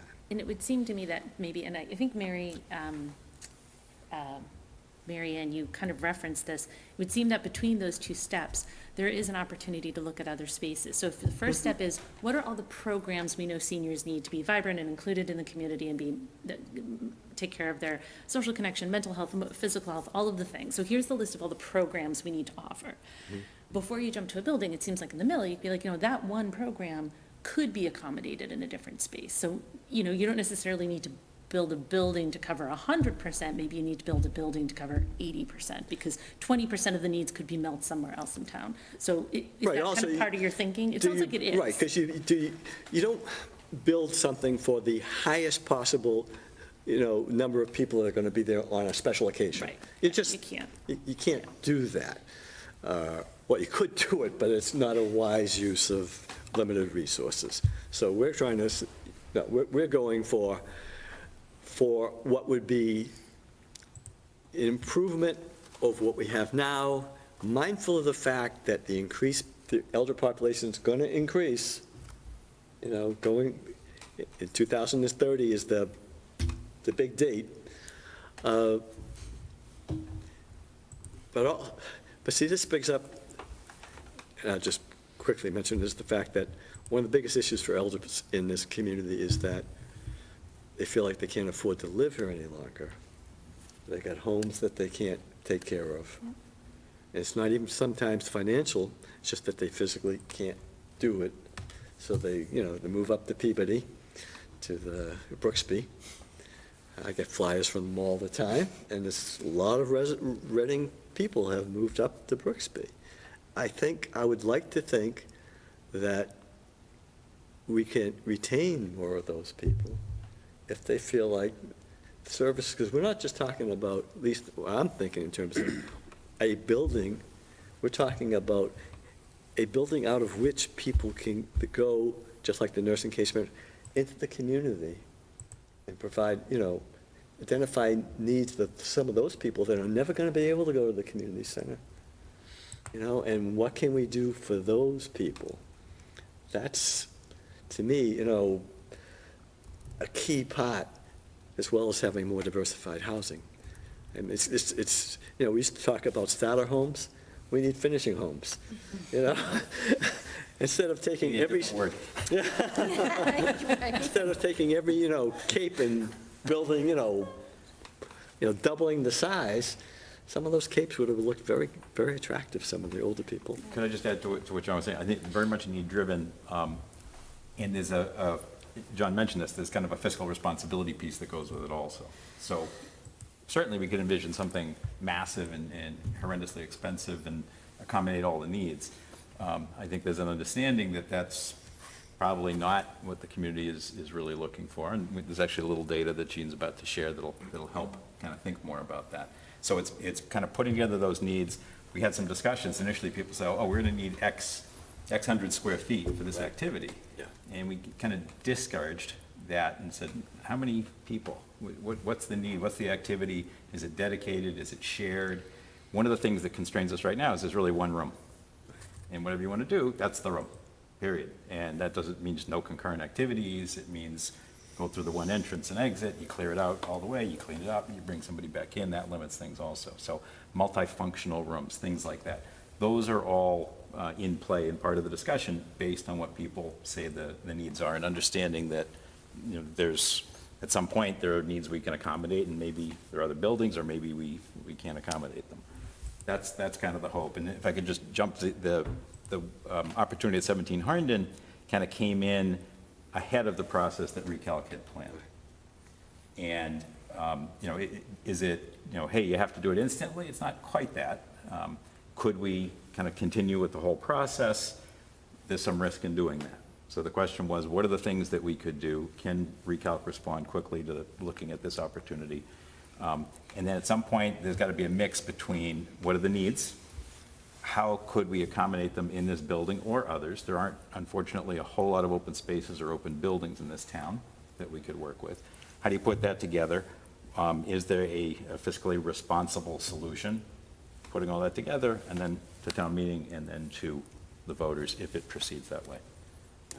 That makes sense. What is the usage in the library rooms? I'm a bit anecdotally, they seem underutilized to me. So I'm surprised to hear that they're heavily booked Monday through Friday, 9 to 3. Did you guys look into how frequently they're used or booked? So not specifics of hours, but. I think Jean can elaborate on that, I think. Yes, hi. We did have a lot of discussion with the library commissioners, with the library staff, multiple meetings, and asked, how can we collaborate? How can we work together? What kind of availability is there? And they told us it was something they wanted to do, but they really, they're limited on what they can offer for elder services. And this idea of a pilot program, which is the Wellness Wednesdays, was something that they were willing to try out. So I think we're just starting to see how this could go. And hopefully it's a model that can be expanded on. But to your point, I think there's probably a lot more that we should be discussing. So that sounds really promising. Is the limitation Those that rooms those are literally booked, 7-8 hours a day? Is that the limitation? What I understood, and it's probably a better question for Amy Landon, but what I walked away with an understanding of is not only outside programming, but internal use by library staff. That there was a heavily usage pattern with all these rooms, and so their ability to provide to us in elder services was limited. And you could have parking issues there as well. Okay, any other questions or comments? It might be good to go back to Jean and let her share some of the top line results if that would fit. So Sure. we did get last night preliminary results of the 1490 survey. 70, yeah. Yeah, Jean, can you do that?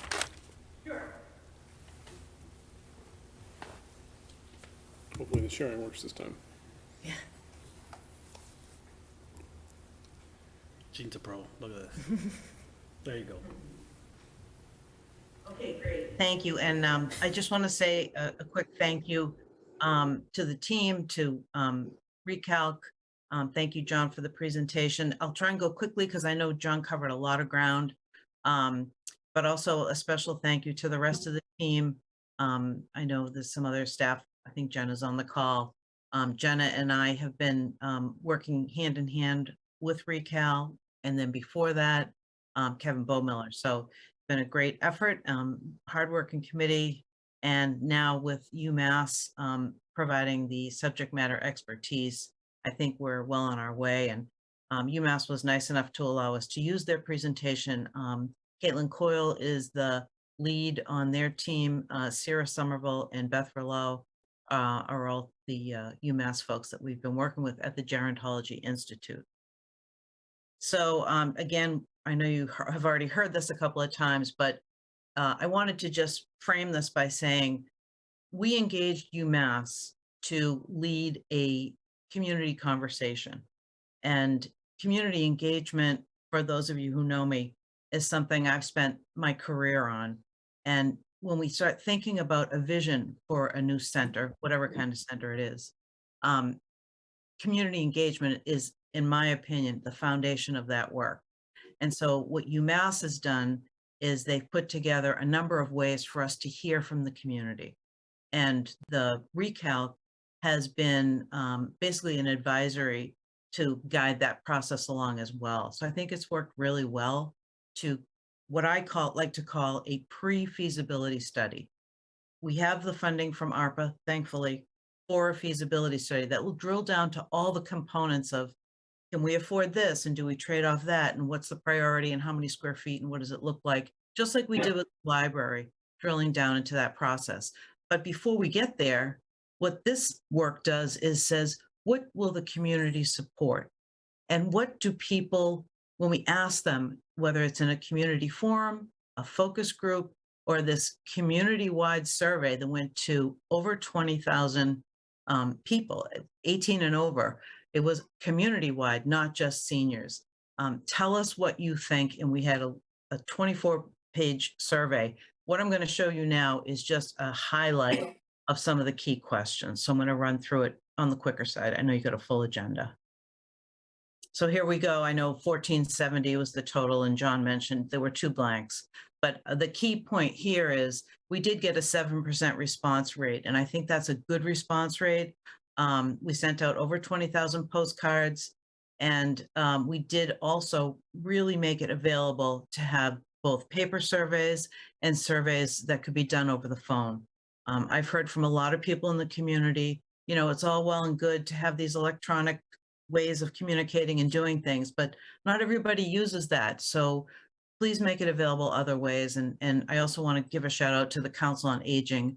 They worked very closely with us through all of this, and they kept saying, please make sure there's paper surveys. So again, we did I think everything and anything we could to get feedback.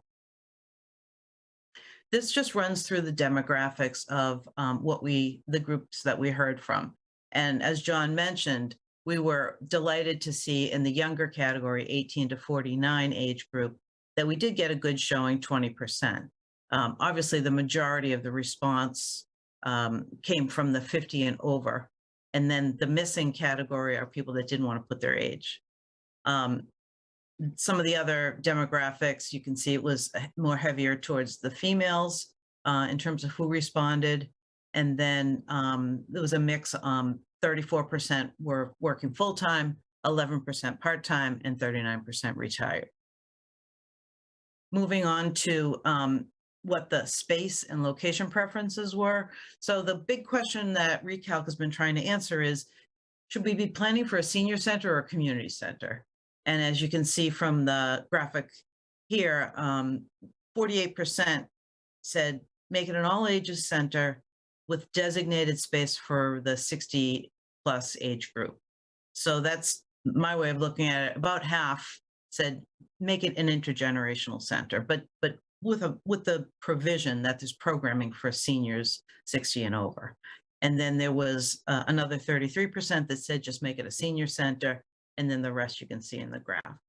In terms of where do we locate this, should it be in a specific location? Again, 43% really didn't have a preference. 32% said it'd be downtown is ideal, and then it divides beyond that. So the cost factor was a big one, and we asked the question, okay, the average tax bill in FY22 was $9,313, just as a frame of reference. If it meant increasing your household taxes during a set period, obviously, how much would you be willing to pay to support this idea of a new senior or community center? And you can see from the graph, 31% said no increase. I would only support a new building if it came at no additional cost to residents. So that was kind of a big number. Then additionally, the 100 to 200 a year was the next biggest response category at 24%, and then 17% less than 100. So I think there's an appetite for some increase, a modest increase in taxes at best, because it starts to become not so desirable as you go up. And then we also wanted to know, is there a leakage? Are we losing people to other communities, which is what we have heard? And we asked the question, have you ever gone to another senior center in another community? And only 28% said yes. 72% said no. Of those that said yes, we wanted to know, well, why? And the main reason was programs that aren't offered in Reading. some other reasons were they attended with friends, and I know there's a group that travels for Zumba. So I know they go to different centers to do that class, and that one instructor goes to different centers, so that made sense. And then they also felt that other centers and spaces were more welcoming and inviting. Then there was another category that we don't elaborate on. And then parking came up again, access and hours. Now moving on to indoor space.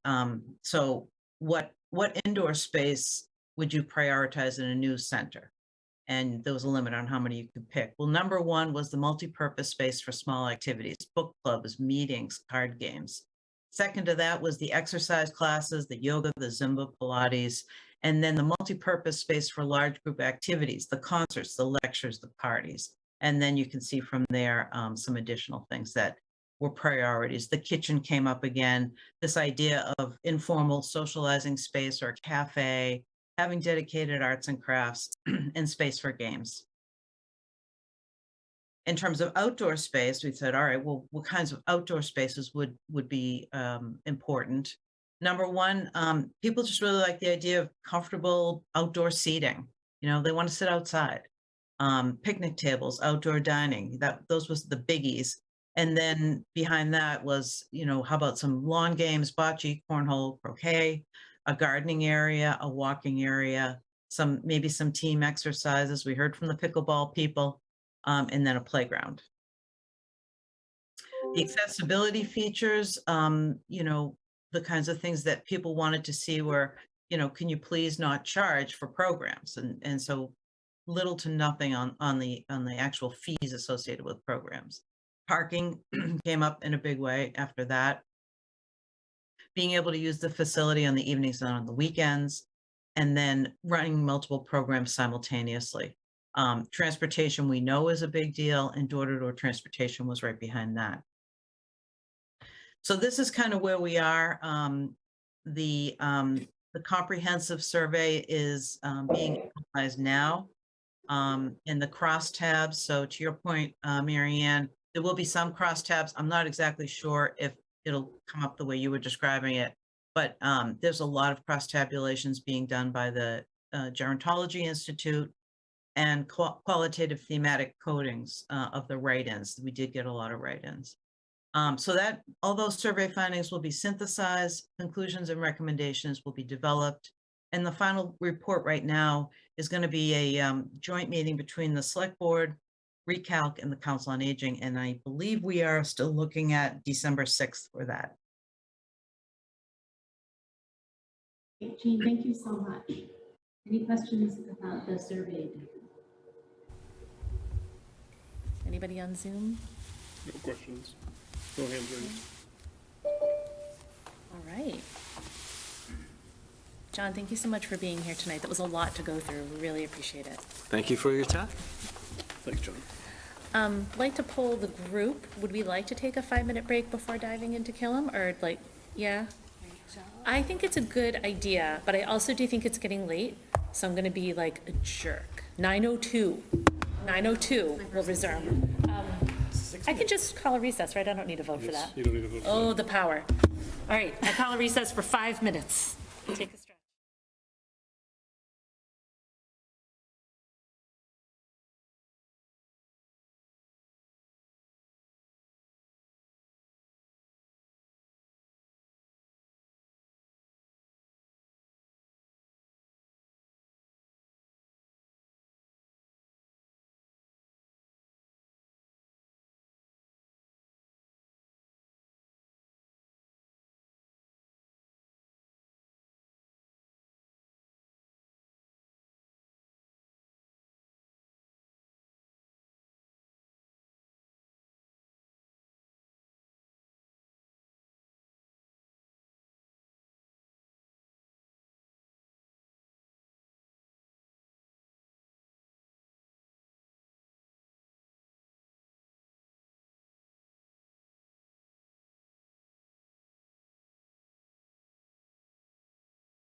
Oh, actually, before we do that, I gotta fix a typo, because there's only one goal for the meeting. And the second slide reads plural. Listen, Thank you, Tom. There were other goals just next to them. Thank you. Okay, everybody, you can unmute We're now. unmuted now, you're good, I can hear you now. Thank you, everybody. And to our colleagues on Zoom, hello, I know, just checking in with you. So we are moving on in the agenda to a very important discussion about the Killam Building Project. Just to catch everybody up, last week, the Finance Committee voted unanimously, I believe, to support the use of $2 million out of free cash to support a feasibility study. 2.2, thank you, $2.2 million out of free cash to support the feasibility, to recommend to town meeting that they use free cash in that amount to support a feasibility study in moving forward with the MSBA process to replace the Killam School. So this seems like a good opportunity tonight to hear from school leadership about where we're at in that process and sort of talk through the financial implications of this project and what we're going to need to be able to present to town meeting about this project. So I'll turn it over to Dr. Milashewski. Great. So we do not have a long presentation planned tonight, but instead we're hoping that the majority of our time tonight is a conversation. So you'll see the goal, the major goal for us is to gather feedback from everyone here in the room on like a skeleton of a presentation that we have for town meeting, to hear your thoughts. What are some of the questions we should be prepared to answer, especially around some of the finances, so we can make sure to be as prepared as possible in a couple of weeks. Just one small note too, just before I turn over to Susan to kind of walk through this, is we also had tonight our first tour for town meeting members. So as you may know, we have a series of 3 tours open to town meeting members to come in to see the facility. The purpose of those tours is for people to see firsthand some of just the concerns we have around the facility and also around some of the programming needs. Tonight we had 19 town meeting members register. I think we probably had about 25 probably total of those who showed up. I think it was a really productive conversation. Our upcoming ones are also on Friday, November 4th at 1 p.m. and then Saturday, November 5th at 8 a.m. So you can register, and also if you swing by your town meeting member, we will also let you in too. So just an opportunity for those who feel like they want to see the facility firsthand. Please, that's our opportunity. So. Again, tonight we're going to hopefully get your feedback on where we're headed, so I'll turn it over to Susan, who will introduce the skeleton of a presentation and then open up for some thoughts. So the components of our town meeting presentation will include 8 different pieces. One is to start with answering the question, why is it necessary to fund a feasibility study to consider the repair, addition and renovation, or replacement of Killam? The next is what we'll define for our town meeting, what is the MSBA and what is its process and timeline for such a school building project like Killam. We'll detail how the $2.2 million will be allocated as part of the feasibility study. We'll look at the estimated total project cost of Killam. We'll speak to how the entire project will be funded. As part of that conversation, we'll talk about MSBA's reimbursement and then what's the net impact on Reading's taxpayers. We'll continue with what are the implications to Reading's other elementary schools if we were to continue and build a new Killam elementary school. And then lastly, we'll answer the question, how will community members be engaged throughout the process? On this next slide, we wanted to gather your feedback, first on whether or not we've missed any components, or if you'd like us to expand upon the components, but also what questions would you like us to be prepared to answer for town meeting. Now, a couple of questions have already been posed to us just this week. And one is, why are public building schools in particular so expensive to build compared to private buildings? And what was the comparable cost of an elementary school built in our area over the last 5 years? Perhaps you have some other questions that you'd like to ask, and we'll include those into the presentation for town meeting. On the next slide, there was an additional question that came in this week asking for clarification on the study that was done about 2 years ago by GNAP, which provided two schemes. Scheme A was a 725 student building, and it indicated that there was no pre-K included. And then the second scheme, Scheme B, defined the building as a 660-student building, which included pre-K. So there was some confusion, why a bigger building if it didn't include P? And you've asked that question, and we have an answer for you this evening. And then we'll talk with you a little bit more about how we'll speak with town meeting about this. The way that Dale GNAP describes it to us is that when the initial 725 student capacity building was defined as part of Scheme A, it made an effort to meet the entire district's needs, K through 12. It reflected and assumed that there would be a general redistricting of students throughout the district, and Killam, at 725 students, would receive more students than any other elementary school.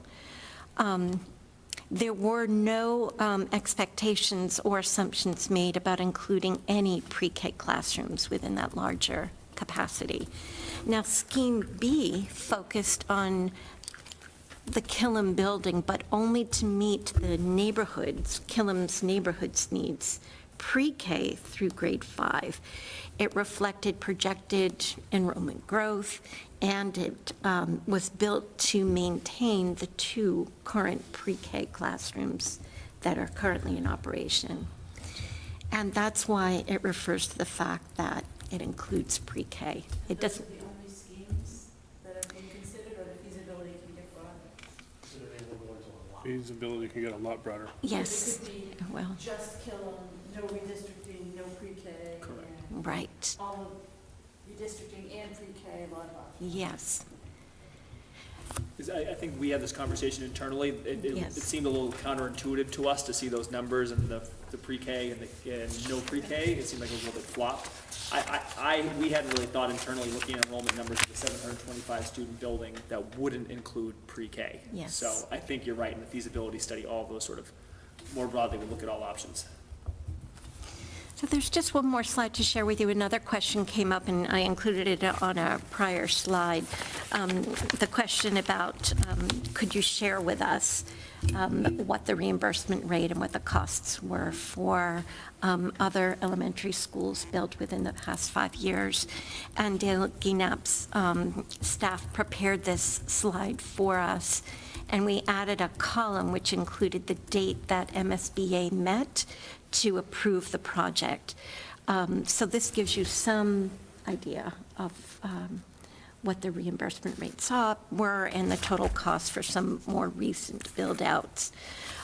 There's also a spreadsheet that Dale provided to us today, which is a summary of all of the recent builds supported by the MSBA, and we can make that available to all of you and to town meeting members. So Susan, I actually can't read that. Oh, I'm so, it's so small. Can you just, what I'm really interested in can is I? what were the reimbursement rates? Like, what do they range from? Oh, they ranged from, the lowest was 38%, and the average was 42%, I believe. Let me double check my notes. Which column are you looking at? This is information that, it's between column A and B. And when Dale did his analysis, if you look at the average bottom line in the blue column, 42% was the average. That actually shed some light on, we looked at reimbursement rates. I think the recommendation from them was 43%. I brought up the FinCom packet. I know you can't see what this is, but the FinCom, there was this thing presented to us, and Joe and I talked, and we could have scratched the 55%. Right out of here. Yes. Yeah. Reimbursement rates and costs. It was a useful idea, but does that chart, which I also can't see, have the cap on it? Like, because obviously, all of that was before all the construction inflation, which isn't going down. And so if other communities around us are seeing like 22 to 25% rates, that isn't the rate, but it's because of the increase in construction costs. That's the effective rate. Yeah. So, but I think the cap got into that, which is why they can't reimburse at a higher number. Does that chart have the caps for elementary school? Because then maybe the cap doesn't change. I don't know that. I do know in the yellow column that averages 51%. It's the percentage that the MSBA board originally approved on average for these buildings that were approved in 2021, mostly in 2021. There were a couple older buildings. But after the build out, I'll just have one more thing. After the build out, the reimbursement rate was an average of 42%, because many of these buildings included pieces that were not reimbursable, like district-wide offices and additional site work. So is Many are in the process of being built. So is it safe to say that differential between the reimbursement that was promised and the actual effective rate is a combination of increased construction costs and out of scope? It's some combination of those two things, that MSBA says if you want to add that to the building, you can, but we're not going to reimburse for that. I know that it includes the latter. I Okay. would have to confirm the former. Okay, that would be I'm good not sure. information to have. But this makes the 42 number make a little more sense to me. Yes. Because I originally had the reaction you did, and after seeing this, I feel a little bit like, okay, maybe it'll be better than we hoped. I just want to kind of dive into that as well, just make sure I'm understanding it too, is, looking at ECC versus TPC exclusions, should we be telling the town ECC, or should we be telling the town the TPC number, which is the total project cost number? For those of us who can't read, can you? No, I know. Spell those out. I have no idea what you're talking about right now. Yeah, EC, so the blue line, the blue area, the blue or aqua, as Marianne said in our ARPA meeting, that is the ECC, which is estimated construction cost, right? But that doesn't include all of the project management overhead, all of that other kind of fun stuff, right? So TPC is total project cost, and that's really what we're asking the town to fund, is the total project cost, right? So that number is more of a 33% rate than the 42% rate, if you look at the averages there. In these slides here. And then I'm not sure what the exclusions are in TPC exclusions. Yeah. But that number is a much better number, it's 51%. But I think my perception is we should be more conservative with telling the town what the reimbursement rate is going to be, and looking more at a 33% or a 30% or something, because Stoneham's really bad at 26 and Melrose or Medfield at 24. And those are the newest ones. Those are the ones that have the most impact from inflation, right? So those, I think we should be talking more about that total project cost reimbursement percentage, and even weighting more heavily towards the most recent ones that are most impacted by inflation than we are some of the ones that are, one of these is 2015, and that's almost irrelevant at this point in time. 2018 is irrelevant at this point in time. 2021 I can sort of get behind, but, these other two I would throw out altogether, because they throw off your weights altogether, and aren't relevant from an inflation perspective. Can I? Oh, Fidel. Okay. Well, just a clarifying question about sorry, I can't read any of it. Total project costs versus, what they originally thought they were getting reimbursed for.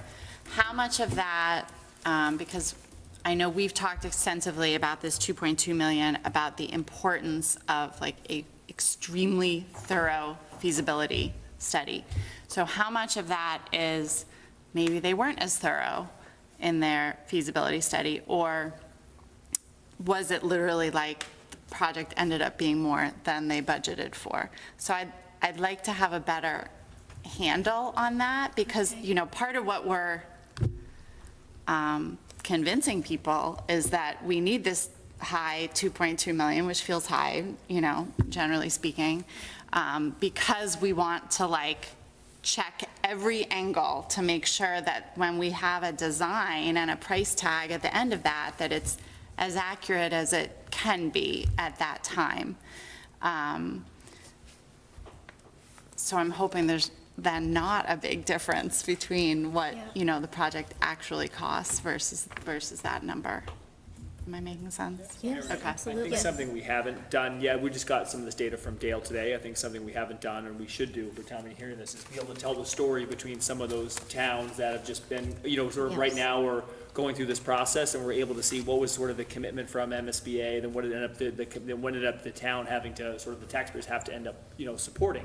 And maybe what is that discrepancy? Was it choice and sort of additional things that they would throw into the design? Was it not being as thorough in the feasibility study? Where was that? And I think if we're able to have some more context on maybe some of those ones that are ongoing, I think that would be helpful. To tell the story beyond just the data as well. Yep. So Sean has his hand up, but before, I think we also should classify what is in total project cost versus ECC, right? What is not included in that estimated construction cost versus the total project cost. So it may not be just misestimation, right? It may not be, like in the case of the Voc, right? They've got to blow through a lot of granite to build that place, and that's an extra cost for the Voc as it is right now. We hopefully will solve that or know that from, resonance imaging or whatever underneath Killam to know what the potential impacts of that are. But there's still going to be, in every one of these cases, there's still more total project cost than there is estimated construction cost. So what else is in that bucket? Is it the project manager? Is it this? Is it that? Right. What's not covered under estimated construction cost? Okay. And I do think that's something there's some confusion about, like what does MSBA not cover that we potentially see as a need? Am I correct then that you have not made any decisions and what will be part of the feasibility are such questions? Are you just replacing Killam? Are you addressing RISE? Are you addressing the modulars at other schools? You haven't made any decisions around that yet. That's all part of the feasibility. Good. I just want to get that clarified. And before we go on, Sean has his hand up. Yeah. And Fidel, too. Fidel, too. So Sean, we'll go to you, I think, first. Yeah, that's fine. Yeah, I think this may have been raised, but I think it's important in the Stoneham example that and I'm guilty of this as much as anybody, but I think we got a mistaken impression when we first heard about the Stoneham figures that 26% number was driven by MSBA reimbursement rates. There was a lot of out of scope in the Stoneham High School project. So things like they're building a new football stadium. I believe they have central admin offices, in that building as well. So some of those things are out of scope. And so when you look at the Stoneham case, the actual number that is sort of like in scope from a MSBA perspective is that 89 million. So for them to get a grant of 49 million, and it's what Susan depicts here in the yellow column, they're getting 55% of what's in scope funded by the MSBA. Now, they also saw some increases in costs during the process, and at I think the 60% phase, 60% design phase, they had to go then make some cuts to the project so that they could afford some of those incremental costs that had popped up along the way, largely driven by supply chain and so forth. So it's not to say that these aren't difficult decisions and there's never going to be enough money and that kind of thing, but I don't want people to come away from this thinking that, the MSBA is sort of fully pulling the rug out from underneath us. I think that project by project, you have to look at what is being included that is or isn't in scope for MSBA reimbursement. My opinion at this point, we're not asking for a building that has a lot that should be considered out of scope. We're not expecting to be asking for a building that should have a lot that's considered out of scope. And to Aaron's point, it's critical, absolutely critical that we get the feasibility study right, because anything we identify after the fact, after we've done a funding agreement, even if it would have been considered in scope, is not then reimbursable. So I think that's a critical takeaway for everybody here and everybody at town meeting, that it's a big number, $2 million, just to sort of answer some questions, but those questions will directly impact what we ultimately get reimbursed for as well. Yeah, that's really helpful. I wanted to also speak about the construction costs, whether it's EPC or TPC. I think that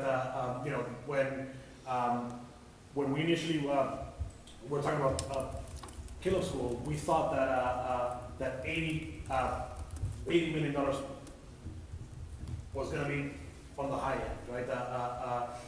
The numbers that we presented to FinCom went all the way up to $154 million, right?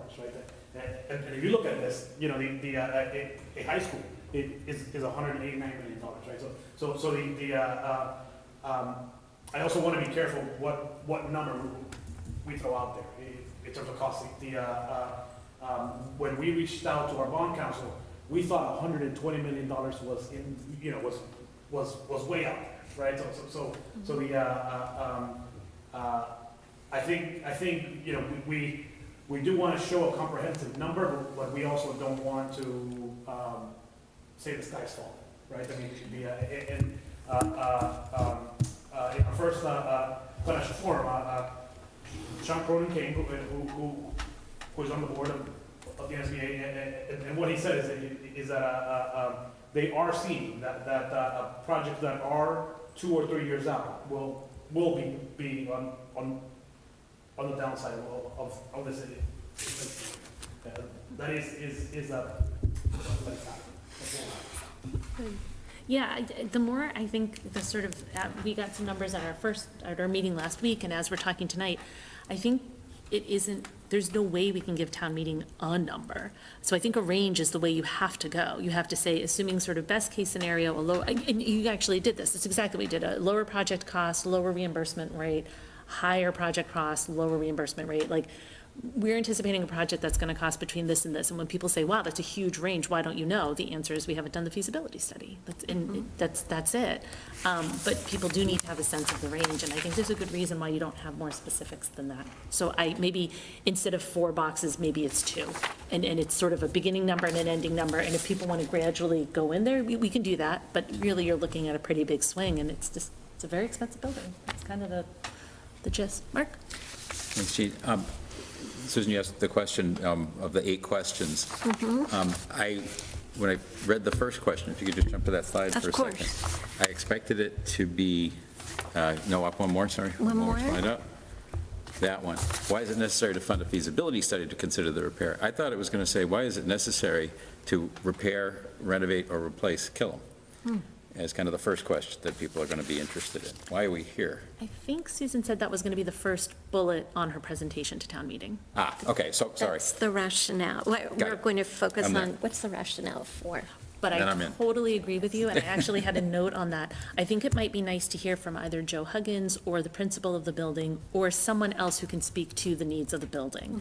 You know, you're going to chat about the finances, you're going to chat about the district-wide, but I think people might want to hear directly from the people who interact with the building day in, day out about what those needs are. Just a thought. Gene, on that note, was very well received. The tour tonight was mostly led by Joe and Sarah Levesque, the principal, and they just know the building inside and out. Exactly. I think that the feedback we got initially was very positive, that you can sense that they know the building the best of anyone. So I think That's it's wonderful. good feedback. We'll carry that over. That's wonderful, and Joe's been doing this work for decades and is amazing at it, and town meeting knows him well. So that's awesome. Okay, yeah, Joe. So I wanted to, this actually went back to something Mary Ann said a little while ago about the cap. And this was something that I learned about for the first time last week, and so I probably didn't understand on the first try, which is why I want to bring it up again and hopefully learn more.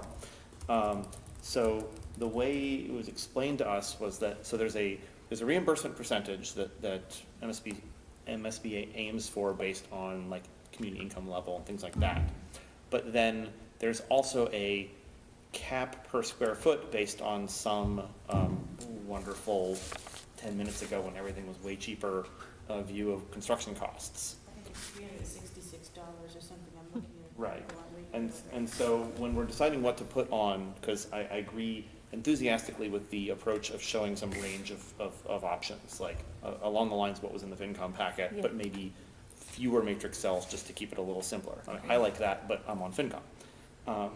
We want the median town meeting voter on board. So, but for in terms of what things to put there, the number, it sounds like a very likely outcome is for any given scheme that includes a square foot number, that's going to lead to a cap, which we are likely to hit.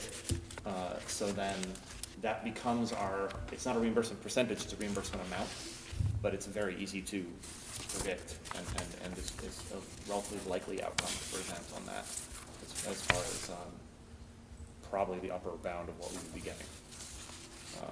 So you're almost saying incorporate that cap into the calculations of total project reimbursement. Right, or deciding like, rather than saying 50, 40, like, our income level puts us at 43% or 42% or whatever, like, good for us. But if we know that we're gonna get 330, there's a limit of $330 a square foot, and one of those things is 725,000 square feet, you multiply those two numbers and you get a amount, not a percentage. And that seems like the, reimbursement to present as a rather than just picking a bunch of like, well, we can do 55 and 40 and 0. Someone did mention presenting 0 last week. I have really mixed feelings about that, because on the one hand, like, if MSBA went away, we still need to build with it. Like, we would still have to figure out a way to do it in the town. It would stink, but we'd have to figure out a way to do it. I'm not sure we want to necessarily present that as our lower bound. Well, that's what's happening with Andover, like when you're limited to only one school in the project. I think Andover's in that situation. They have one elementary school they're gonna build, and now they're talking about the high school, which they're gonna have to self-fund, because they can't have 2 in the pipeline. So the 0 would make Right. the 30 look good, but. The reason I think the 0 is compelling is there is a, there's always the let's do nothing. Let's do nothing. Like, that's my vote. I don't want to do this. Let's do nothing. And the 0 becomes when you do nothing, the building absolutely is going to need to be dealt with. If we do nothing, that 0 is the project cost. So I think that educating town meeting about the importance of working through MSBA, even if we're kind of bemoaning, what if reimbursement is only 25%? Tens of millions of dollars. That's tens of millions of dollars. So I want a much higher reimbursement rate, but I would not walk away from tens of millions of dollars either. So I like the idea of showing the 0 more from an educational perspective.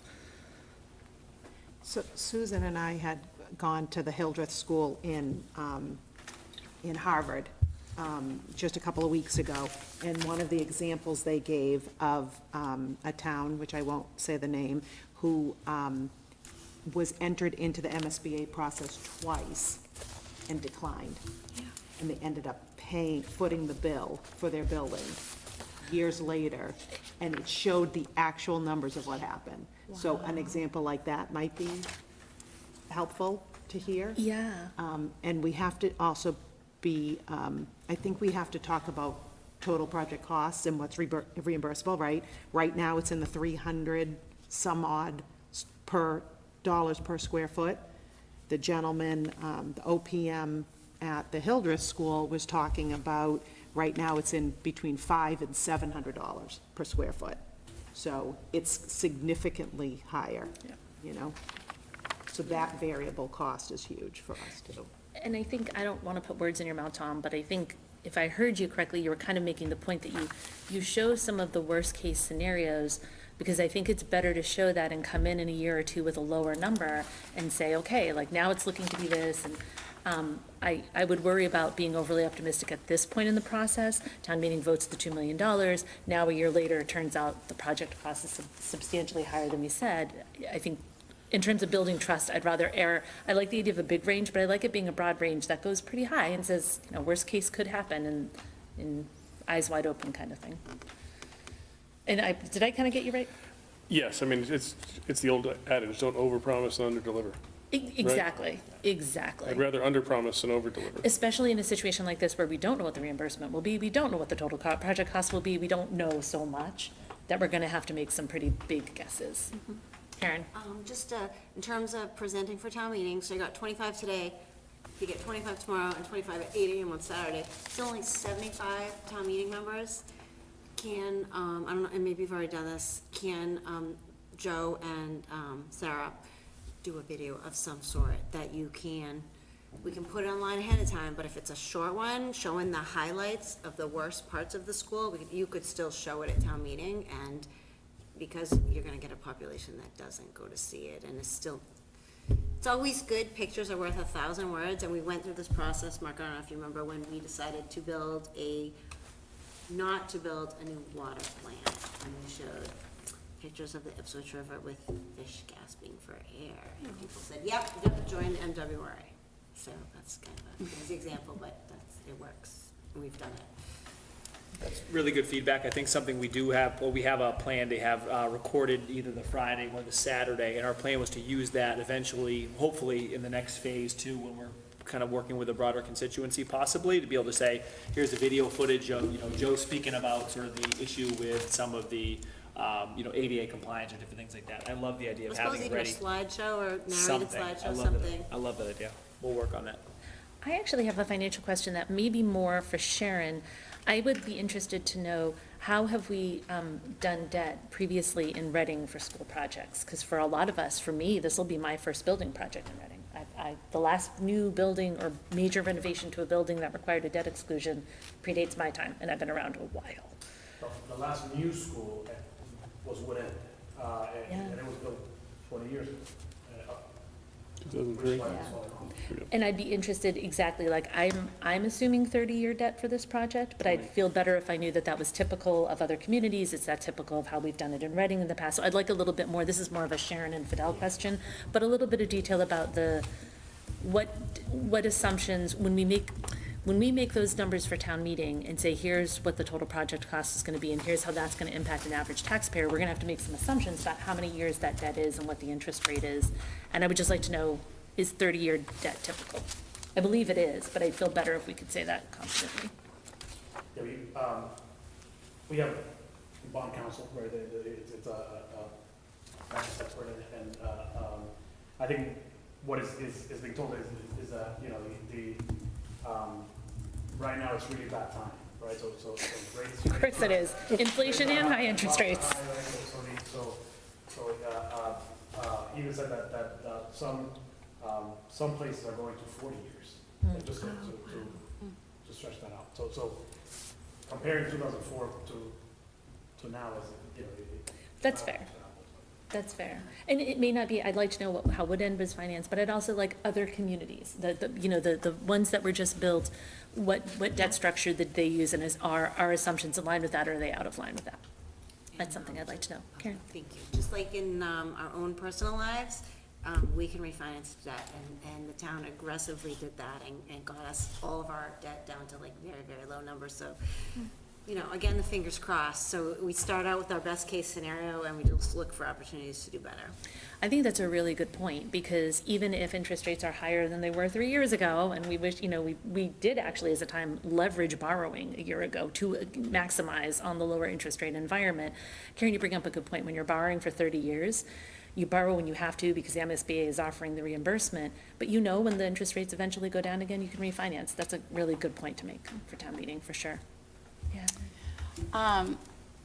If you're planning on talking about Scheme A and Scheme B, which I know other things could come on the table by the time we're actually doing this, Yes. I think it's important to really spell that out for people who don't follow our school populations. So what's the current population of Killam is an important number. The fact that Scheme A would address the modulars plus a little, right? Because we got from GNAP the recommended square footage per student, and we know that everybody but Wood End was off. But Scheme B doesn't address the modulars. And I confess, I didn't know that when it said includes pre-K, that only meant the 2 classrooms at Killam. That's the first time I realized that. I thought it meant it addressed all of Rise. So neither scheme currently on the table addresses the fact that our preschool is in 3 places across town and growing. So I think it's important to, you know, like, what is our Rise population? What is the current Killam population? How many modulars do we have in town? How many kids does that roughly equate to? I think really spelling out those numbers. And it also throws into the conversation that, you know, there are programmatic and space needs beyond the Killam building needs. So I think in an ideal world, I'm glad you just said that, because Scheme A and Scheme B should be, we should get better names. But I'm almost thinking like there is the like, replace Killam bare minimum, right? Like that's one scheme, is you just take the kids who are currently in that building, in a building that is too old and I won't go through all the things we know are wrong with it, and we just build a new one, and that's gonna be a lower cost. And then there's something that's more like, I want to say all-inclusive, but that sounds very luxurious. Not all-inclusive, but like addresses all the issues that we see in the town. That includes pre-K, that includes the modulars at other buildings. It probably means redistricting, but it is a all-encompassing, not all-inclusive, all-encompassing plan. So even labeling the two plans in a way that is like, oh, this is the cheapest thing we can do, but we still have problems that we have to address. This is a more expensive thing we can do, but it addresses all the problems. Might be a way to articulate the two. My second grader totally thinks all-inclusive means, you know, all of Free drinks at the swim club. My children, it's unlimited fruit punch. Yeah, I totally hear you. So the bit about I want to say something with the schemes, I want to say something with the enrollment population. With the schemes, my suggestion is, because this bit about like whole district, part of district, pre-K, not part of like, which part of pre-K, all part of pre-K, like that's going to get very complicated. Probably better to go, and I think this is basically what you're saying, is like with one high end, don't specify what that means, because then we will spend 2 nights of town meeting arguing about that. And likewise, one, you know, like bare minimum, and so that we can give people a range. Adding to Aaron's question about enrollment is, I know we've done studies of enrollment projections. People are going to want to ask about that. I've certainly heard the idea that Killen will need to get that much bigger to accommodate enrollment growth across the district surprised me, because I thought I'd heard things about relatively flat enrollment projections. So if I'm confused, I'm sure other people will be too. So you want to get up for that one. So to that end, I think we talked about it from a school committee perspective. It's not about enrollment growth at all. And we need to wipe that off the table in this conversation. Right. It's about programs and the need for space for programs, and things like modulars and stuff like that, right? So that's where we have to hit is, you know, all the special education programs, RISE programs, et cetera, and the impact those have on space. Because, yeah, enrollment in the last 5 years is down 700 kids. It's a significant enrollment decrease in the grand scheme of things. Now, some of that's pumping back up a little bit over the last year, which is good. People are coming back post-COVID, but enrollment is not the reason for killing. Yeah. The physical plant is the primary reason. Right. The secondary reason is the You got to preempt projects, that, 'cause the if program people figure space. that out for themselves, then they're going to think it's a reason not to support this. Right. I had a different follow-up, and I'm just going to speak to something Tom said. So regarding a need for this for programs, I think when I speak to some people informally and they hear about all these new buildings, and then you see all the news with kids are behind in the pandemic and all of the learning loss, there's some people that say, let's just focus on getting the building that fixes what's wrong. A building isn't teaching kids. Staff is teaching kids. And I know you've heard people say we should be paying our teachers more, but the students are going to our students need good teaching, good curriculum. They can learn that in an old building. I mean, they can learn that in a modular. Obviously, we have to take care of ADA things. We need to make room for programmatic needs, but emphasize how the programmatic needs are going to improve the big learning loss that we've seen with the MCAS and other things, and some of that is at the dyslexia end. But I think you'll be proactive about the kind of questions people might get. The other question, the other thing I maybe would suggest to Susan, or I don't know what people can see on my laptop, on the Mass School Building Authority website, they have a subsection where you can, it's a school construction cost, and it's a tool. And for those who can see my computer, you can kind of see an upward line. Yeah. And if you start mousing over this, you can really see all the new construction costs are falling under 700, 600, very, very recently bid projects.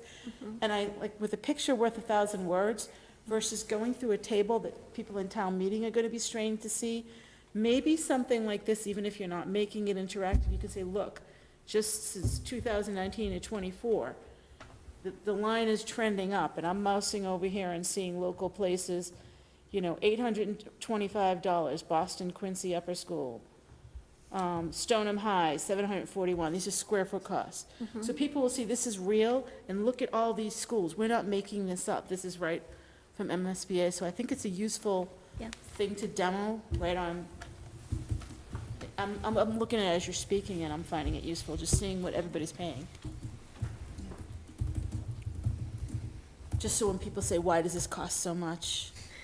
And reimbursement rate or not. This is the reality. This is where it's Yeah. going. And I think that's a real danger for those of us who are knees deep in school buildings and municipal finance and stuff. The number isn't so eye-popping, but for your average person, it's a huge number, and it does need to be explained, like why it is so much. So it's reasonable.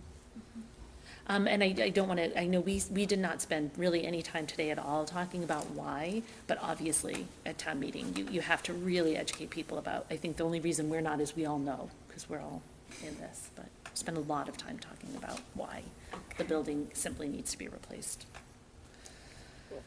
I'll add one more thing. I think I've mentioned this privately, but I want this group to understand it publicly. We're not funding the feasibility study. We're funding the scope definition. Right? Which includes a schematic design as a final deliverable, right? So that is a buildable product as a result of the final deliverable of this, and we should adjust all of our language appropriately. Yeah. This is the scope definition, which includes the project team, it includes the feasibility study, it includes the schematic design, and then finally gets to the point of us getting a final vote from a town perspective and MSBA perspective, right? But oftentimes we've talked about, oh, feasibility study, does that mean what's the building gonna look like? Well, no, feasibility says what we could do, schematic design says what the building's gonna actually do and look like. And so that's a deliverable that comes in this phase that's covered by that 2.2 million that right now we seem to wash away every time we talk about feasibility study. I wanna make sure people understand that very clearly, that is one of the deliverables this 2.2 million is funding. That's a really important point, particularly about scope definition, because I think I'm immediately having instinct like, so are we going to include pre-K? What about the modulars? Like, people are going around and ask those questions, and it's important to be able to say that's part of the process that you have to fund. But, Pay for them. yeah, exactly. So that's the word I just wrote down, scope definition is very helpful language. Erin? So, I got a couple questions tonight, and this also came to one of our school committee meetings. What about the other elementary schools? So I would expect somebody might stand up and say, like, what about the other schools? So just to be prepared to talk about the ways we have already taken care of those schools, the ways we continue to take care of those schools, but, people hear, oh, shiny new school, what does this mean for all the other schools? Is there, in 5 years, are you gonna ask to replace one of those? Like, I would be prepared to talk about. And I'm going to add the high school and middle school, all the schools. Yeah. Just a list of when they were last renovated and how they're currently maintained. Yeah, I think that's a really good thought. Part of the answer to that, though, also comes in this scope definition phase, because if the feasibility study for the land of Killam says we can't have a school big enough to do RISE and a few other things, then 5 years from now, we're going to come back about Birch, right? That's one of the things that came out of this finding, is potentially coming back about an addition to Birch to address some of those questions, too. So we can't necessarily say some of this is off the table from an additional build perspective. It depends upon what comes out of the feasibility study, the schematic design, what we can do and what we can't do. We can probably say Joshua Eaton, Barrows, Wood End are off the table from any further development, but Birch is not, at least at the current time. Yeah, Mark. In the scope definition, am I remembering that there's a project manager involved at this point too, or no? Project team, yep. Project team. So that may be worth highlighting in terms of expertise and capability and how well-defined it should be in terms of what's going to come out of it. Yep, do we have it in this one, Susan, the slide that what it covers? No, it's not this one, not but in one of the here, previous but ones we yeah, had. it is. But yeah, that's a great thing for town That's meeting one to of the see. things we discuss is what's. And I know you already mentioned this, Susan, but definitely as part of the, like, here's what the project team will look like, who will make it up, and here are all the ways the community is going to be able to, and I know you already said that, but I think they're really going to want to hear that the community, parent community, broader community, staff are all going to have opportunities to weigh in during the process. Oh, Chris. Thanks, Jean. Do we have a estimate on the minimum square footage that's ever been proposed on this? Like, for Killam, like, That you We both want an armrest. I could probably find it in 10,000 old. square feet, 30,000? Because I just simply want to times it by Stoneham 741 and come up with my own fake number, because Would, Whatever's in the scheme A. presentation from Dale Gina, I think a lot of schools are like 56,000. 125,400. Wood end is 56,000, so this is. That's 93 million on the lower end. Yeah, but Stoneham is a high school. I'm just going with costs, you know? Yeah, no, that's. Because Boston was above that, but I'm not counting Boston on anything. The other point I want to make is I believe Birch's roof replacement is on some plan somewhere in the horizon. So if Birch is looking at getting expanded, I don't want to replace a roof only to take part of it off. Just something to It note. depends. Might be talking about a big lag, though. Yeah. Yeah. They're But I they're think it's 5 comparable years or costs. I so. mean, like Hingham William Foster Elementary Schools is 697 per square foot, so it's not that different from Stoneham at 741. I mean, it's on par. The only other thing I'll add is I said this at FinCom, but I do think it's important that town meeting, from a FinCom perspective, I was comfortable supporting $2 million or $2.2 million because that extra 200,000. Because I'm preparing myself to support a new building, right? If I would actually tell a town meeting member, if you're sitting there thinking you don't think you're gonna support this building, you should not support this use of free cash, because it's a complete waste of money if we're not on a path towards a new building. So I think preparing people for that too, like it's a big amount of money to ask for, $2 million. We all should be now thinking this, I don't wanna spend $2 million and then be rethinking whether this is something we wanna do. This is something we have to do, so. Carla? One thing that was reiterated over and over was how detailed and thorough the MSBA process is. In terms of the entire country, that Massachusetts knows how to do it right. So when people ask all these questions about, well, how do we determine what goes in the building? Does RISE go in the building? Does, do we get rid of the modulars? How do we determine that? The question we heard time and time again was that trust the process, that it works, that it takes you through that whole program. And by the end, you'll be where you need to be. And the other focus, they said, of that the school needs should push the design, not the opposite way. So we shouldn't be looking at our designers to know what to do.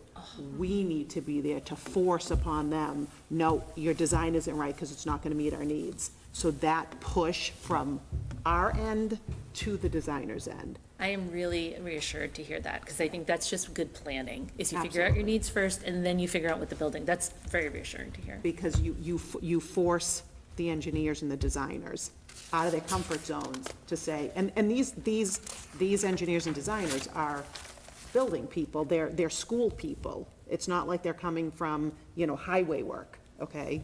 But to let them know what our true needs are will get them to think of how they can solve those issues for us. That's great. So. Great. I think Sean Brandt has his hand raised. Thanks, Tom. Yeah, just a couple of comments. One, something Joe raised about the schemes. I tend to agree with Joe. I find talking about these schemes at this point to be borderline useless. Like these schemes are not what we're going to build, right? These schemes were developed to give us a sense of the sort of, the ranges, which obviously have significantly changed since then. But there's no particular likelihood that scheme A or scheme B is going to be built. That's part of the big point of the feasibility study, is to figure out what the right sort of design is. And I think, Carla, that builds on your comments as well, is that this process really takes us that much deeper into our needs and understanding how to address that. The second thing, Chris, I couldn't entirely hear your comments. I wasn't sure if it was about square footage or if it was about cost per square feet. Was it the former or the latter? It's square footage, so on the screen is 125, 400. So I couldn't. I tried to dig it up and I couldn't immediately find it. But in one of the older GNAP presentations, which was probably 3 years ago at this point, I don't remember the exact number, but I remember them showing figures around sort of what the norm was for a modern school building in square footage per student. And I want to say it was in the high 100s range, like 180 to 200, somewhere in there. And I think that's another important thing for us to raise, because it reflects that sort of programmatic need that we're talking about. Wood End is the only school that we have in the district that is even within shouting distance of what sort of a modern school building looks like in terms of the programming space for students, right? So I think, to your point about square footage and does 125,000 feel appropriate for 660 students? It does, and it's not even remotely an outlier based on what other modern, sort of modern school buildings look like. Yeah, essentially, when I just times it out, it came to 97 million and then half, which, ends up being 50-ish. I mean, seeing 50 compared to 120 or something like that just seems more salvageable in the grand scheme of things. So, especially when they're covering half the costs, like. Anything else? I'll get one more thought, and I cannot remember if the chair of the library building committee, Patrick Tompkins, is also a town meeting member, but he is currently building an elementary school, and he had like off the cuff $700 a square foot. I mean, I think it would be helpful to the presentation to have him available, just to show that he's part of the team, and we're lucky enough to have expertise. Which town is he building the elementary school in? Is it like Winchester or someplace nearby? Don't know. Yeah, it's probably, I don't know. I don't know why that comment made me think of this, but Permanent Building Committee, what is their role in this process, if any? Well, now they're part of the Vice Killam Chair of School Building Committee. So the They've been eaten. the Killam Building Committee consists of all the members of the Permanent Building Committee, right, which are five, and then Karen from Select Board, and then myself and Sarah, and now Ed Ross, right? Those are voting members. Great. And then we have, the brains behind it and all these other things. So, Thank you. That committee also, she kind of undersold it. It also includes, advisory from Tom, Susan, Sarah, et cetera, all this. Tons of, yeah, I'm sure. That's the I'm chair. sure. That's the chair. And Pat is the chair. Yeah, and Pat is the chair, absolutely. Yeah, Love it. which is a big difference from any previous major building project we've done, Yeah. which is, I think, also very noteworthy Absolutely. in terms of trust. Absolutely. Anybody else on Killam? Anybody on Zoom? Nope. Okay. Susan and Dr. Mleczewski, did you get what you needed out of this conversation? Do you have any additional questions or?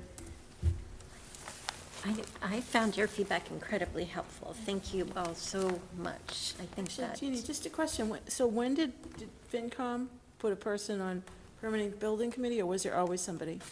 You just didn't know. You said Ed Ross was on? So that FinCom's role, technically, there's an appointment committee for permanent building committee to appoint to school committees, which is the school committee chair, the select board chair, and the permanent building committee chair. And those three, once Emery resigned from the town, had to reappoint somebody to fill the finance role. Oh, And Ed was right. appointed So at that Ed was point. appointed. Yeah, Oh, it was yesterday? last night. Okay, that makes me feel better that I don't know about it. I'm just trying to I feel like I think, when missed did a memo. Did I miss 6:15 that PM. happening at FinCom? All right. Yeah, no, it Very was discussed at FinCom, but I guess it wasn't up to FinCom. So No. All right. That's good. Yeah, good to know. actually, that's, One more thing to put, better to push it on Ed. And Ed was by far the strongest candidate. Because he was the only one? are you telling me Ed was the worst candidate? All right, well, speaking of giving Ed work, let's do it while we're here. I will proudly offer up Ed services, or mine, or anyone on FinCom. If as you're working through this process, as you head into town meeting, if you need thought partnership, if you need someone to review a presentation, if you need to have a conversation, Ed would be so happy to take your calls. And so would I, and so would the rest of FinCom. We're all volunteers. Thank you. Thank you very much. Okay. Anything else on this? Great. All right, the last item, I say we spend 5 minutes on. It's a capital improvement committee discussion. So, Somebody had that as an idea, I think. what was that? I think that came out in like the previous financial forum. Someone Yeah, had- it was like a who year, had that as it an was like a idea then? year ago. So we did bring it up at the select board Maybe that's what I heard. earlier this year Oh, okay. as an idea. And actually, you and I have talked about this in the Yeah, past we've had a an little bit. offline conversation. Yeah. I think, from my thinking, the ARPA group was almost like a little like, how might that look, Yeah, right? When you've got representatives from different boards working together and everyone has their own needs, but you've only got so much money.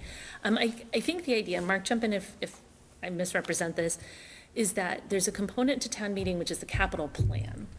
And this would be a committee made up of people from, I mean, it could be anyone. Towns, I've looked into it, towns do it very differently, so there isn't one model.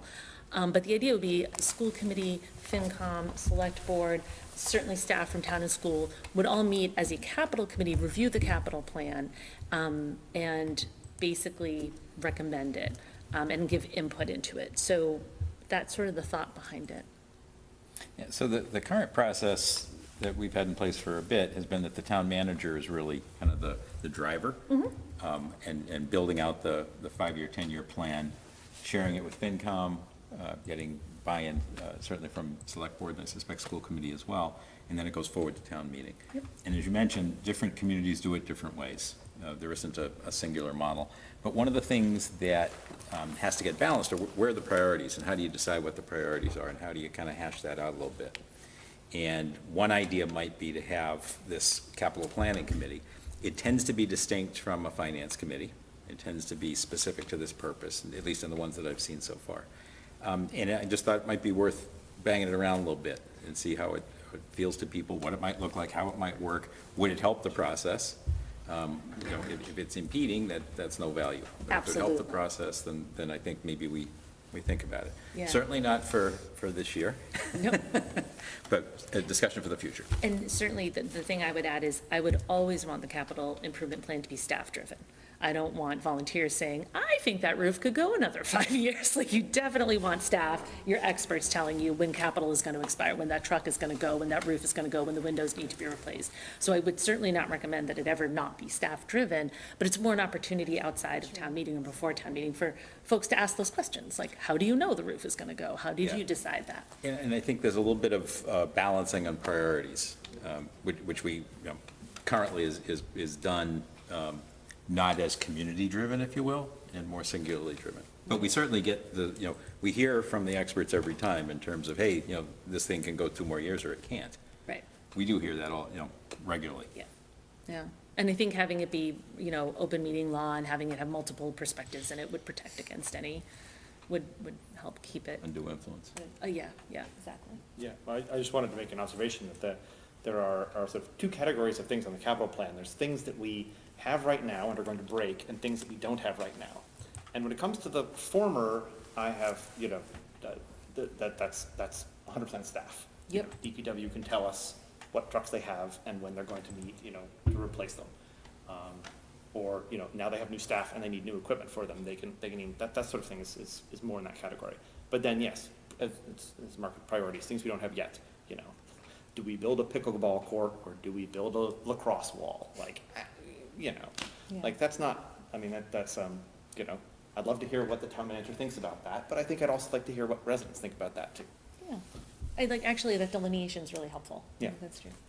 So I'm just glancing around on some other communities, capital planning committees, and a lot of them have them provided for in the charter, unless this is going to be a perpetual ad hoc thing, because this would require, if this were a permanent kind of group, we would need a charter change to do that.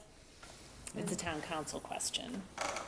It could be in the charter, it could be, that to me is a town council question. But I agree with you, going down this road, and I'll certainly defer to Mark, but like an annual ad hoc committee to me doesn't make sense. Like, this should be a thing that is structured with a set group of people who do it, and it's done over time.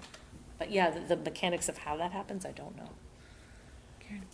I just like to build on what Joe said. I do think we have not had the community input to the capital planning process or the multidimensional input into the capital planning process when things like the new gymnasium floor comes up. Well, how does that get prioritized? Birch Meadow was designed and went on a shelf for all those years. So that's another impetus, but by thinking about a different way of evaluating, prioritizing capital requests other than, we know this is gonna break, so let's fix that. And Yeah, Tom? So I'm struggling with this. I'll just be, frank with that. I think, the day-to-day running of the town sits basically with these two gentlemen and their staffs, and they know what we need. And I don't perceive we have a ton of space in the capital budget for just wants. No, Right? I would agree with We that. would have funded Birch Meadow a long time ago if that was the case. And so I feel like there's more here that is community input that, okay, we heard you, but we can't do anything about it, right? And I have a hard time with that, frankly, of come tell us what you want, but then do nothing about it. ARPA, we were very fortunate to come tell us what you want, and oh, by the way, we can fund some of these things to actually move the needle. I have a real doubt that this capital committee will actually be able to move the needle. Now I know in the future, in the forecast, we have some space out there as it stands. That space invariably gets filled with needs as opposed to wants in most cases. But I think that also the trade-off that happens between school and town has always been a good working relationship. I've seen these two work together. It still is a very good working relationship. Yeah. To me, it's just extra overhead and potentially could be answered by having specific conversations at this type of meeting, right? And say, financial forum, community come, we're going to spend an hour on the capital plan, or 2 or 3 if that's what it needs. But this group of volunteers are the closest there's going to be there to anything that we need from a capital perspective anyway.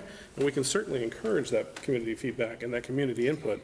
But another committee just seems to me to be excess overhead, when I view also the capital plan sitting in finance committee's overall court from an approval perspective. I think the charter says that too.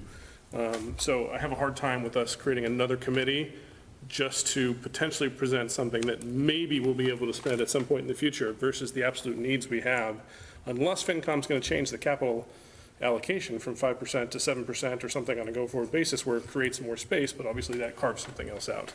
So I have a hard time rationalizing the overhead with another committee. So I'm actually really glad you just said that, because I hadn't thought of that, but that's a reasonable solution. It really is, to just take a financial forum and have a dedicated annual financial forum for capital. And we're all in the room, and that's the focus. And the other thing you said, Tom, that I really found compelling is I would suggest that the first step of any group doing this work is to understand everything that needs to be funded from staff. Like, here's everything that we have and we're not bumping any of it. And then is there excess? And if there is an excess, you're right, there isn't work to be done. But going through that was interesting. Yeah, Karen? I hear what you're saying about the overhead. I don't believe there's anything in the charter that says that the finance committee can have subcommittees, and one of them might be a capital plan, but it's not, there's nothing in the charter, I don't believe, that says this is, thou shalt do capital planning this way. And I don't think the system we have always works. And one example I'm gonna give you is that we're building out a beautiful command center and conference room at the police station. And I think that's kind of it's been on the edge of a need versus a want. I know they're thrilled, and I know it's gonna be great at the end of the day, but that's an example of something that came out of nowhere without any community input. And a lot of people in our community felt like it jumped the line. So well, I'd like to continue a discussion of how we might do it, and that would be one of the reasons why. That doesn't feel like a good way to make decisions, and that's what we've been doing lately. I think that's spot on, but I think part of our problem also has been that we do treat it as a once-a-year thing, and it isn't. It's much more frequently than that, to be thinking about what's going on. We should be planning forward, and there are things that are not specific things breaking down that we do fund on a regular basis, and sometimes different things come up. It depends on who's kind of driving the priorities. My observation is when there's a champion, it's got a better chance of happening. When there isn't a champion, it doesn't happen. That's a method. That's what we're doing. Maybe there's a better way of doing that, and maybe a bit of a more regular kind of thinking about that would make a lot of sense. There may also be other things that start to creep in terms of activities, depending on what some of the housing requirements turn out to be. There are some decisions about getting additional funds from the outside that could impact that and help. If the community decides it wants to look at the Community Preservation Act, that would open up new opportunities for decisions on projects to take place. And again, you could argue that some of them still fit the needs versus wants, but I think some of them start to be, okay, well, where are your priorities, and how do we gather that? I think on an ad hoc basis, we're doing some of it, but I think it happens once a year, and we aren't really planning, we're reacting. The planning is on things wearing out. Yeah, I would say the staff is definitely planning. Yeah, no, and on things that are wearing out, it's completely planned. On the other things, we kind of are reacting to activities or opportunities. And sometimes that's going to happen. I think we can do better planning. Yeah. So I've been searching various questions about like, can we do this legally? I've got my copy, I keep my copy of the Finance Committee handbook open for these meetings. I'm glad I did, because I actually looked it up. Look at you. And they say that, and there is a Mass General law that towns by bylaw can establish a capital planning committee. But I did look at our charter, because if our charter says we can't, that would, that would be the fact the state says we can, but if our charter says we can't, we still can't. The charter doesn't talk about FINCOM in the capital plan very much, it does, but it talks about the town manager in FINCOM. Yeah, that's what I was- Capital plan a lot. 7-7, it's all up to the Exactly. town manager. So this is, I guess, long story short is, we need to talk to town council. All eyes turned. The charter says it's up to the town manager. It's closed, change the charter. Yeah, no, it's whether a capital improvements, a capital planning committee, as described in Mass General Law, whether we can create one to advise the town manager and then have the town manager submit a capital improvements program as per charter. Like, does that would be a town council question, I think. So I'm feeling from this has been a good discussion. I'm sort of feeling like the takeaways are for maybe the, certainly town council. So if Fidel, you could take it as a to-do, to talk to town council and be like, there's interest in knowing what the options are. In the, so that we're not guessing or That don't require a charter change, please. That don't require charter changes. But may require a bylaw change, because we have bylaws and charter. You said by bylaw, so what do our bylaws say? Yeah, when but it's a regarded to? bylaw change, we take a vote on the capital plan at town meeting every year. We could also take a vote on a bylaw change. And, Yeah, and I would like, certainly like Fidel and Tom to chat about how this all sounds and feels to you, because that's very important. And then I'm wondering, maybe chair, vice chair of the select board, school committee, and FinCom can just have a loop back in a month or 2 or 3 and kind of say, but I do think we should get the legal, I don't want us spinning our wheels, like, what if we did this? But like, let's find out from town council whether we can do anything. And to be clear, we would be, I think, thinking next calendar year, right? We have a budget process about to rock and roll. Okay, all right. Yeah, well, good talk.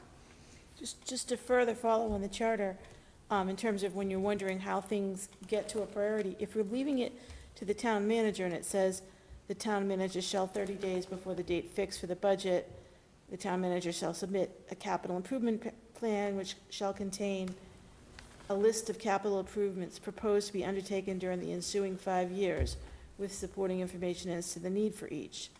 So right now, it's left up to the town manager to determine that. The town manager reports to the select board. So right now, doesn't the select board have the power to talk to the town manager about that capital plan and say, I don't understand this priority? I mean, isn't that, so is that how it's working now? So there's nothing, it seems like the town manager could voluntarily get advice on this before presenting. It still has to be presented to the select board. There could be this other thing. Yeah, the town manager would like to say something. We like to be involved. Yeah, I mean, we collaborate a lot. I think Sharon and I came to FinCom twice, and they presented presented the capital plan. I believe we came to the select board twice as well with the capital plan, and part of voting for Article 3 just last Wednesday was revisions of the capital plan. Yeah. So I think it's happening. I think that community engagement could always be improved, right? And I think that we could do better.